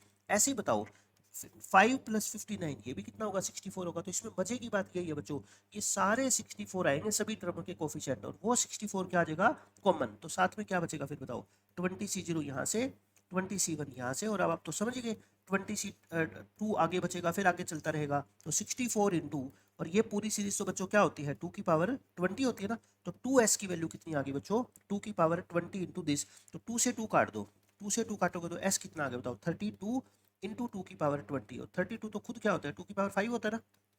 तो ये टोटल कितनी आ गई बच्चों 2 की पावर 25 और ये इस क्वेश्चन का क्या है आंसर है। देखो मैंने कितनी आसानी से आपको बता दिया। क्या करना है बस आपको इस सीरीज को ऐसे मानना है, रिवर्स ऑर्डर में लिख दो और फिर 20C 20 की जगह पहले ही 20C0 इसकी जगह ये लिखे और फिर बस आपको बच्चों क्या करना है इन दोनों को जोड़ना है और वो बाहर कॉमन ले लेना। अंदर तो बच्चों आप 2 की पावर 20 लिख देना, 20 है तो 2 की पावर 20, 15 है तो 2 की पावर 15 और आपके क्वेश्चन का आंसर बिल्कुल रखा हुआ है ये मान लो। ठीक है, ये तो था इसको एपी वाले मेथड से सोल्व करने का तरीका। अब बच्चों इसका मैं बेसिक मेथड आपको और बता देता हूँ ना। Method 2 by writing general term. आपको मैंने बताया था ना जनरल टर्म लिख के तो इस क्वेश्चन को कर ही सकते हैं। ये ये इनको छोड़ दो, इनको छोड़ दो। इसको देखो 2, 5, 8, 11 और 62 ये क्या है बच्चों एपी है। मैं इसको अलग से लिखता हूँ। ठीक है, जनरल टर्म का मतलब मैं क्या लिखता हूँ बताओ, टीआर लिखता हूँ। टीआर का फॉर्मूला क्या होता है बच्चों बताओ, a plus are minus one into d होता है ना एपी में टीएन का फॉर्मूला। तो ए यानी कि 2 plus are minus one into 3। लेकिन बच्चों इसमें ध्यान देना ये आ गया टीआर का फॉर्मूला ये आ गया है ना 3r-1। लेकिन आप है ना वेरीफाई करके देखा करो। देखो अब आर की वैल्यू आपको कहाँ से लेनी पड़ेगी बताओ, जीरो से स्टार्ट करनी पड़ेगी। जैसे सिग्मा लिखोगे आप 20 CR तो आर तो बच्चों जीरो से स्टार्ट होगा। आर तो कहाँ से स्टार्ट होगा, जीरो से स्टार्ट होगा। लेकिन बच्चों इसके अंदर अगर आप आर को जीरो डालोगे, आर को जीरो डालोगे तो फिर तो ये क्या हो जाएगी बताना, फिर तो ये 3r यानी 0-1 -1 हो जाएगी। बट हमें तो 2 चाहिए, इसका मतलब गड़बड़ होगी। देखो अब बच्चों जनरल टर्म हम ये नहीं लिख सकते, मेरी बात ध्यान से सुनना। कभी भी ये 20 से 0 से स्टार्ट हो रहा हो और आप जनरल टर्म लिख रहे हो तो आप एक बार वेरीफाई करके देखा करो कि आर को जीरो पुट करने से क्या ये 2 आ जाएगा इसके साथ वाला। बच्चों नहीं आ रहा 2 है ना, नहीं आ रहा ना। तो आप क्या किया करो करेक्ट जनरल टर्म। अब देखो ये चीज बाद में अगर पढ़ोगे ना समझ नहीं आएगी आपको। करेक्ट टीआर क्या होगी, इसके अंदर ऐड कर देना बच्चों क्या कॉमन डिफरेंस। इसके अंदर जो एपी वाला कॉमन डिफरेंस था ना वो ऐड करके लिख दो तो बिल्कुल सही टाइम पे पहुंच जाओगे आप। कॉमन डिफरेंस क्या था बताओ इसका 3, तो ये 3r प्लस में 2 हो जाएगी। ये कितनी होगी बच्चों 3r प्लस में 2। और अब r को 0 डालोगे तो देखो कितना आएगा 2 आ जाएगा। r को 1 डालोगे तो कितना आ जाएगा बोलो 5 आ जाएगा। ये बन गई ना। तो बस अब इसको समीशन को मैं क्या लिख दूं बताओ, जनरल टर्म क्या आएगी इसकी 3r प्लस में 2 तो इसकी है ना, ये तो 2 5 की और ये 20 C 0 को तो फिर 20 CR की फॉर्मेट में लिखना पड़ेगा। आर की वैल्यू बताओ कहाँ से कहाँ तक है, 0 से लेके और कहाँ तक बच्चों 20 तक। बस अब यही बच्चों मैं आपको बताना चाहता था इस क्वेश्चन में नई बात कि एपी वाले क्वेश्चंस में जो जनरल टर्म लिखोगे उसमें ये ऐसी आएगी। बट ये आप देखोगे कि आर को 0 पुट करने से बच्चों ये सेटिस्फाई नहीं होगी। तो इसलिए आपको क्या करना पड़ेगा उसमें कॉमन डिफरेंस ऐड कर देना। ठीक है, ताकि वो -1 से सीधी बच्चों कहाँ पे पहुंच जाए 2 पे पहुंच जाए। जीरो का मतलब क्या है T0। किसी सीरीज की टर्म बच्चों जीरो टर्म होती है नहीं होती ना, इसका मतलब इससे भी एक पहले वाली टर्म की वैल्यू दे रहा है अपने को वो -1। तो इसकी निकालनी है तो इसमें कॉमन डिफरेंस क्या कर दो ऐड कर दो, वो ये लॉजिक है। ठीक है, अब तो बच्चों इसका तरीका आपको पता ही है। आगे तो क्या होता है बताओ, इसको अलग अलग मल्टीप्लाई करेंगे 3 तो बाहर आ जाएगा। ये तो अभी क्वेश्चन सोल्व किया था ना मैंने, क्या आएगा फिर r इंटू 20 CR और प्लस में 2 इंटू 20 CR। और r की वैल्यू बच्चों 0 से 20 है वो लिखने की जरूरत नहीं है। अब ये r कैसे खत्म होता है आप समझिए, इसको 20/r लिखोगे और फिर 19 CR-1 लिखोगे और r की वैल्यू कहाँ से कहाँ तक है बच्चों 0 से लेके 20। और ये तो कितना होता है 2 की पावर 20 होता ही है ना। 3 2 जा कितना 3 20 जा कितना हो जाएगा 60, 8 से 8 कट गया। अच्छा फिर मैंने बताया था ना इसकी वैल्यू क्या होती है 2 की पावर 19 होती है और ये 2 इंटू 2 की पावर 20 है। तो बस बच्चों ये इस क्वेश्चन का आंसर आ गया। चाहे तो आप 2 की पावर 19 कॉमन ले लो 60 और प्लस में 2 इंटू क्या आ जाएगा 2 4 तो 64 और 64 क्या होता है बच्चों 2 की पावर 6। तो टोटल कितना बन गया ये 2 की पावर 25। तो जनरल टर्म लिख के मैंने एक क्वेश्चन आपको सोल्व करके दिखा दिया। ऐसे ऐसे बच्चों मैं 4 क्वेश्चन आपके लिए लेके आया हूँ, चारों के चारों क्वेश्चन मैंने जनरल टर्म से आपको लिख के बता दिए हैं। आप समझोगे तो बिल्कुल आसानी से समझ आपको आ जाएगा। मैं सोल्व आपको किससे करके दिखाऊंगा वो एपी वाले मेथड से। अब आ जाओ बच्चों अपने नेक्स्ट क्वेश्चन पे। देखो ये रहा बिल्कुल सेम वैसा ही क्वेश्चन है। ये कहता है CR को आप क्या समझो 25 CR, मतलब छोटा करने के लिए बार बार 25 ना लिखना पड़े इसलिए इसने सिर्फ CR लिख दिया। कोई बात नहीं, तो हम तो कंप्लीट लिख लेते हैं। इसकी वैल्यू बच्चों ये दे रखी के निकालना है तो हम निकाल लेते हैं, आंसर निकाल देते हैं सीधा हम तो है ना। आंसर क्या, इसको क्या मानते हैं हम एस मानते हैं ना। इसको क्या मान लो बच्चों एक बार एस मान लो। ठीक है, किसको C0 का मतलब 25 C0 पूरा ही लिख लो। ठीक है, ताकि कंफ्यूजन ना हो। और फिर बच्चों क्या है बताओ 5 इंटू 25C1 फिर 9 इंटू 25C2 और चलते चलते बच्चों लास्ट में 101 इंटू 101 इंटू 25C25। अच्छा इसमें ये ध्यान रखना है एपी वाले फॉर्मूले में 25C0 से स्टार्ट होनी चाहिए, मतलब कि सारी टर्म होनी चाहिए 25 से लेकर 0 तक सारी। अगर एक भी गायब है तो फिर बच्चों आपको क्या करना पड़ेगा वो क्रिएट करना पड़ेगा। ये तो हर एक बाइनोमियल कोफिशिएंट की प्रॉपर्टी में मैं आपको ये चीज बता रहा हूँ। अच्छा अब इनके कोफिशिएंट देखो, ये कितना बोलो 1, ये 5, ये 9, ये एपी में है ना। तो बस 159 एपी में है। अब मैं जनरल टर्म वाले से नहीं करवा रहा, जनरल टर्म तो मैंने करके दिखा दिया, वो आपको समझ आ जाएगा। अब मैं जो बेसिक मेथड है वो क्या है बच्चों, इसको रिवर्स करके लिख दो, मतलब कि इसको 101 को स्टार्टिंग में लिख दो इंटू 25C। बताओ 25C, 25 को 25 से 0 लिख दूं क्या, ताकि ये सेम बन जाए, है ना। और फिर मैंने क्या कहा था, बस पहली टर्म लिखनी है, उसके बाद विश्वास करना मेरे ऊपर, कोई डाउट का खाना ही नहीं है। इससे पहले लिखोगे 4 कम आएगी ना, 97 आएगी, लिखने की जरूरत ही नहीं है। ये दोनों को ऐड करोगे तो क्या आ गया बच्चों, 2 आ गया, 2s। ये सेकंड इक्वेशन आ गई। और फिर इनमें से 25C0 इनको कोफिशिएंट को ऐड कर दिया करो। 100 और 100, 101 और 1 को ऐड करोगे 102, और वो सभी में बच्चों 102 ही बनने वाला है, ठीक है। तो क्या बचेगा अंदर बताओ, 25C0 फिर 25C1, ऐसे चलते चलते बच्चों 25C25। और ये तो आप समझ ही गए, ये 2 की पावर क्या बनेगा 25। और बच्चों 2 से 2 काट दो, s कितना आ गया 51 इंटू 2 की पावर 25। और क्वेश्चन में ये क्या दे रखा है, k इंटू 2 की पावर 25 दे रखा है। तो बच्चों कंपेयर करोगे तो ये कट गया, k की वैल्यू कितनी आ गई बोलो 51। और यही आपसे पूछा था k की वैल्यू क्या है। कितना आसान क्वेश्चन है देखो। जनरल टर्म के मेथड से मैंने आपको ये लो करके दिखा दिया, बिल्कुल सेम वही प्रोसीजर। यहाँ पे जनरल टर्म ये आएगी, लेकिन मैंने क्या कहा, जनरल टर्म में आप पुट करके देखो, आर को 0 टी बनेगी, तो फिर क्या कर लो, कॉमन डिफरेंस को ऐड कर दो। ये जो कॉमन डिफरेंस है ना इनका 4, कॉमन डिफरेंस कितना है 4, वो ऐड कर दिया करो। अब ये करेक्ट जनरल टर्म आपकी आ जाएगी, ठीक है। बिल्कुल सेम वही प्रोसीजर जो हम पहले करके आए हैं। अब ये क्वेश्चन देखो बच्चों, बहुत आसान क्वेश्चन है, लेकिन समझो इसका मतलब क्या है। ये कहता है mn दोनों नेचुरल नंबर है, जीसीडी का मतलब ग्रेटेस्ट कॉमन डिवाइजर या फिर एचसीएफ, एक ही बात है, HCF of 2 and n is 1। इसका क्या मतलब है बच्चों कि n जो नंबर होगा ना, n इस क्वेश्चन में जो बच्चों लास्ट में कंपेयर करके आप n की वैल्यू निकालोगे, उसका 2 के साथ एचसीएफ 1 होना चाहिए। इसका क्या मतलब समझे, किस नंबर का एचसीएफ 2 के साथ 1 होता है। क्या 4 का 2 के साथ एचसीएफ 1 आ जाएगा क्या, नहीं 2 आएगा, है ना। आप कहते हो सर 2 तो इवन नंबर है, ये n ओड होना चाहिए। क्यों, क्योंकि अगर बच्चों n इवन हो गया तो फिर उसका एचसीएफ 2 के साथ 2 आएगा, समझ गए। तो इस क्वेश्चन में सिर्फ इसने ये एचसीएफ एलसीएम इवन ओड वाले क्वेश्चन में कंफ्यूज कर दिया 7th 8th क्लास में, ठीक है। तो n की वैल्यू जो भी आप लोगे ना बच्चों यहाँ पे, वो क्या आएगी बताओ, ओड आएगी। इस चीज का ध्यान रखना है, ठीक है। m कुछ भी है लेकिन n क्या होगा, ओड। अब इसकी वैल्यू, इस पूरी एक्सप्रेशन की वैल्यू बच्चों आपको निकालनी है, और इससे लास्ट में कंपेयर कर लेंगे और अपना आंसर आ जाएगा। तो मैं तो क्या कहा था, पहले आप क्या करोगे, इसको ऐसे मान लो, इसके कोफिशिएंट देखो बच्चों, 30, 29, 2, 1, ये सारे किस में है, एपी में है। तो लिखे इसको 30 इंटू, देखना 30C0, 30C0 लिख दो। फिर बच्चों 29 इंटू, देखते जाओ 30C1, फिर एक और लिख दूँ 28 इंटू 30C2, ये ठीक है। अब लास्ट में बच्चों देखो 2 इंटू 30C28, फिर लास्ट में क्या है 1 इंटू 30C29। लेकिन बच्चों देखो गड़बड़ पता है क्या होगी, गड़बड़ ये होगी कि यहाँ पे 30C0 से लेके 30C1, 30C2, 30C28, 30C29 तक पहुंच गया ये, बट एक चीज की कमी छोड़ दी इसने, पता है किसकी, 30C30 की। और वो मैंने क्या कर दिया, ऐड कर दिया। लेकिन इसके साथ कोफिशिएंट भी तो करूंगा, कोफिशिएंट बता दो कितना, आप दिमाग लगा के देखो, 30, 29, 28 कम होते जा रहे हैं। यहाँ 1 है तो फिर यहाँ पे क्या होगा, 0 होगा। और आप कहोगे सर अब तो मजा ही आ गया, जीरो तो आपने 0 ऐड किया है कंप्लीट, तो 0 को फिर सब्ट्रैक्ट क्या करूँ, अगर 0 की जगह कुछ और होता तो मैं वही टर्म सब्ट्रैक्ट भी करता। लेकिन बच्चों अब तो कोई फर्क ही नहीं पड़ा ना, समझ गए। बस बनाने के लिए मैंने क्या कर दिया, इसमें 0 इंटू 30C30 ऐड कर दिया।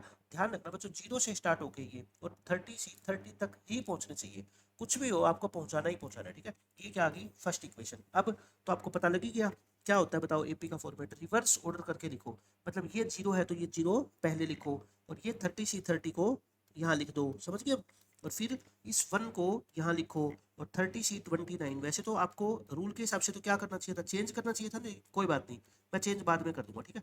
अब ये जब पूरी सीरीज आपने बना ली ना बच्चों यहाँ तक, तो अब आपको देखने की जरूरत नहीं है आगे, चाहिए पहली टर्म लिख के भी आप छोड़ सकते थे, ठीक है। तो बताओ इसको नेक्स्ट स्टेप में मैं बस क्या करना चाहिए मेरे को, मैं मान लो सब्जेक्टिव क्वेश्चन सोल्व कर रहा हूँ, ठीक है। तो 30C30 नहीं, 30C30 को 30C0 लिख दूँ, ताकि मैं आपको ये दिखा सकूँ कि ये दोनों क्या है बच्चों, सेम है, ठीक है। और ये कितना आएगा फिर 1 इंटू 30C1, और ये 2 इंटू 30C2, ऐसे बच्चों चलती रहेगी। तो दोनों इक्वेशन को क्या कर दो, ऐड, ऐड करोगे तो बच्चों 2s आएगा। अब बोलो मैंने क्या कहा था आपको, सिर्फ क्या ऐड करना है बच्चों, इनके कोफिशिएंट को, बस 30 और 0 को ऐड करके कितना आएगा बोलो, 30 आएगा। और अंदर तो बिना देखे आप 30C0, 30C1, 30C2 लिख देना, वो बिल्कुल सही आएगा। क्यों, देखो ये 29 और ये 1 भी क्या होंगे, 30 होंगे। तो ये क्या होता है बता दो मेरे को, ये 2 की पावर 30 हो जाएगा ना। अब बिना देखे इसको 2 की पावर 30 लिख दो। अब 2 से 2 काट दो, तो बच्चों s कितना आ गया 15 इंटू टू की पावर 30। अब आप कहोगे कि सर ये क्वेश्चन में क्या दे रखा था अपने को, n इंटू टू की पावर m। अब ये n कितना है बताओ 15 और m कितना आ गया बच्चों 30 और लास्ट में क्या पूछा गया है m प्लस n पूछा गया है, तो यानी कि m प्लस n 45 इस क्वेश्चन का आंसर आएगा। अब एक बच्चे के दिमाग में ये क्वेश्चन आ सकता है ना, फिर इसको लिखने की जरूरत क्या थी, ये तो हम मान लो लास्ट तक ये कर दिया। भाई एक बच्चे के दिमाग में ये भी तो आ सकता है ना कि इसको मैं अब फिर इस क्वेश्चन, ये चैलेंज हो जाता है ये क्वेश्चन अगर ये चीज़ ना देता। पता है क्यों? फिर बच्चों अगर मैं इसको ये लिखता, आप ध्यान से सुनना मेरी बात, आपका आंसर है 15 इंटू टू की पावर 30 और ये दे रखा था n इंटू टू की पावर m, और फिर ये कैसे पूछ सकता है आप मेरे को बताओ कि m प्लस n बताओ। फिर तो मैं ये कह सकता था मैं 50 इसको मैं टू की पावर 30 को 2 इंटू टू की पावर 29 लिखूंगा, ये लो। अब कंपेयर करता तो बच्चों ये कितना हो जाता, फिर 30 हो जाता। फिर तो बताओ ये n हो जाता, ये m हो जाता, m प्लस n अलग आता ना। इसलिए बच्चों अपने क्वेश्चन की गरिमा को बनाए रखने के लिए एग्जामिनर को ये लिखना जरूरी था कि यहाँ पे आप जो है ना इवन नंबर लिख ही नहीं सकते। और फिर एक बच्चा कहेगा सर फिर 45 की जगह कुछ और आ जाए 35, वो ला ही नहीं सकते ना, क्योंकि इसके अलावा क्या है बच्चों, सारी टू की पावर है, तो एक भी टू को आपने बाहर कर दिया तो वो 15 क्या बन जाएगा, इवन नहीं होके इवन बन जाएगा, और वो आप ले नहीं सकते, इसलिए उसको वो लिखना जरूरी था। अगर ये चीज़ बच्चों वो ना लिखता पेपर के अंदर, ये हटा दे अगर हम, फिर ये क्वेश्चन क्या बना जाएगा, जेई के हिसाब से गलत बना जाएगा। ठीक है, बोर्ड के हिसाब से ठीक है वहाँ चल जाएगी, बट जेई में तो फिर बच्चा अपने सवाल उठा सकता है ना, वो करेगा कि मैं तो इसको 30 इंटू टू की पावर 29 लिखूंगा, बताओ क्या गलती है, वो भी तो एक ही बात है। तो फिर m प्लस एन आप कैसे पूछ सकते हो, तो उसको पहले बताना पड़ेगा कि n कैसा है या m कैसा है, कोई ना कोई कंडीशन तो उसको डालनी पड़ेगी ना कि क्वेश्चन ठीक हो जाए। ये बच्चों मैंने इसको वही जनरल टर्म वाले मेथड से सोल्व करके दिखा दिया। हर बार जनरल टर्म वाले मेथड से सोल्व करोगे, टीआर में लास्ट में बच्चों आपको क्या करना है, टी ऐड करना है। ठीक है, या वैसे दिख ही रही है इसकी टीआर, तो 30 29 2 आ रही होगी इसकी टीआर ना, चाहे आप करके देख लेना। अब बच्चों इस चैप्टर के लास्ट क्वेश्चन, ये बाइनोमियल कोफिशिएंट भी बच्चों यहाँ से खत्म हो जाएगा आपका। आज के बाद आपको बाइनोमियल कोफिशिएंट के क्वेश्चन परेशान नहीं करेंगे, और इसी क्वेश्चन के साथ बच्चों अपना ये बाइनोमियल थ्योरम टॉपिक भी कंप्लीट हो जाएगा सारे पीवाईक्यूज। इसमें देखो ये पहली बात कोई देखने की नहीं है, एन नेचुरल नंबर है, ये बॉक्स है, ये सब कुछ अपने को पता है।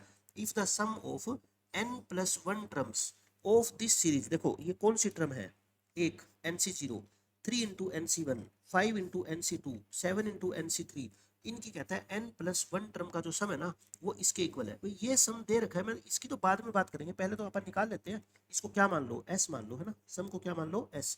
क्या है बताओ, ये NC0 प्लस 3 इंटू NC1, ठीक करके लिख देते हैं, plus 5 into NC2 plus 7 into NC3, और कहाँ तक है बच्चों, ये n प्लस वन टर्म तक है, वो लिखने की जरूरत नहीं है। पता है क्यों नहीं है? अब एक बात कहोगे आप, ये आपने ये बोला था कि ये लास्ट तक जाना चाहिए, मतलब कि NC3 है तो ये लास्ट में बच्चों NCN तक जाना चाहिए। आप मेरी बात समझ रहे हो, कहाँ तक जाना चाहिए, NCN तक। ये लिखना जरूरी नहीं है, क्योंकि जब इसने लिख ही दिया कि ये n प्लस वन टर्म है, तो आप मेरे को बताना ये NC0 जीरो से स्टार्ट हुआ, 0 1 2 3 और n पे खत्म होगा, तभी तो बच्चों जीरो से स्टार्ट होके ये n पे खत्म होगा, तभी तो ये n प्लस वन टर्म बचेगी। तो इसलिए इसने क्वेश्चन को ठीक करने के लिए लिख दिया कि n प्लस वन टर्म तक इसका सम है। ठीक है, अब इसकी जन यहाँ क्या होगा, इसका कोफिशिएंट कोई बच्चा बता सकते हो? कोई बच्चा मेरे को कोफिशिएंट बताओ कि यहाँ क्या होगा।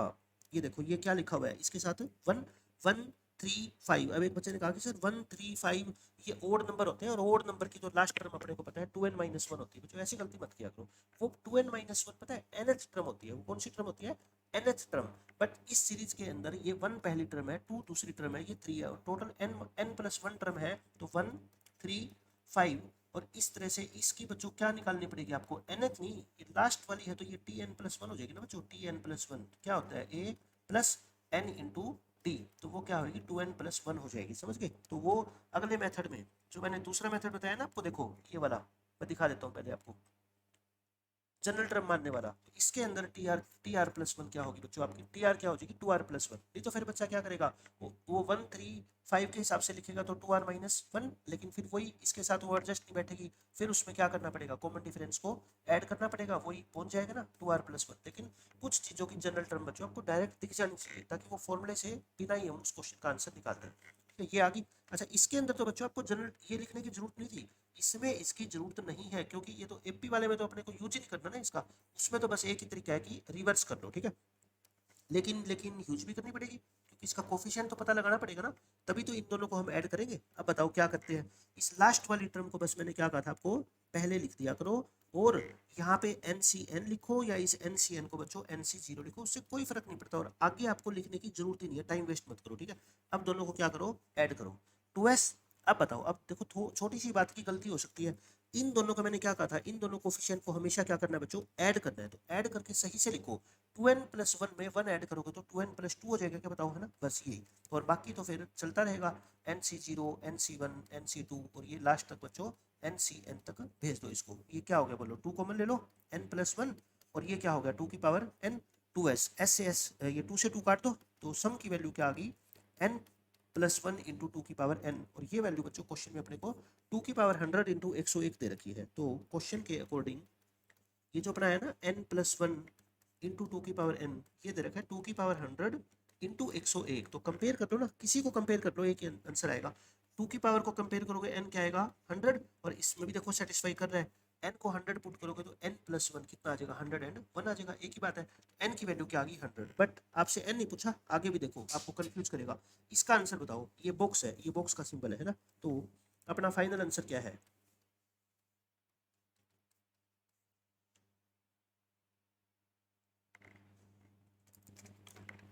तो फाइनल आंसर n को क्या पुट कर दो 100, तो ये कितना आ जाएगा 99। 99/2 बच्चों क्या होता है, 99/2 49.5 होता है क्या, इसका बॉक्स कितना होता है 49 होता है, बॉक्स 49, तो आंसर कितना आ जाएगा 98। अब बच्चे गलती कई बार क्या कर देते हैं, इस 2 को 2 से कैंसिल करने की सोचते हैं, नहीं बच्चों, ये 2 को बॉक्स के अंदर थोड़ी लेके जा सकते हो आप, तो इस क्वेश्चन का फाइनल आंसर अपना कितना आ जाएगा 98 आ जाएगा ना, 98 इस क्वेश्चन का फाइनल आंसर है।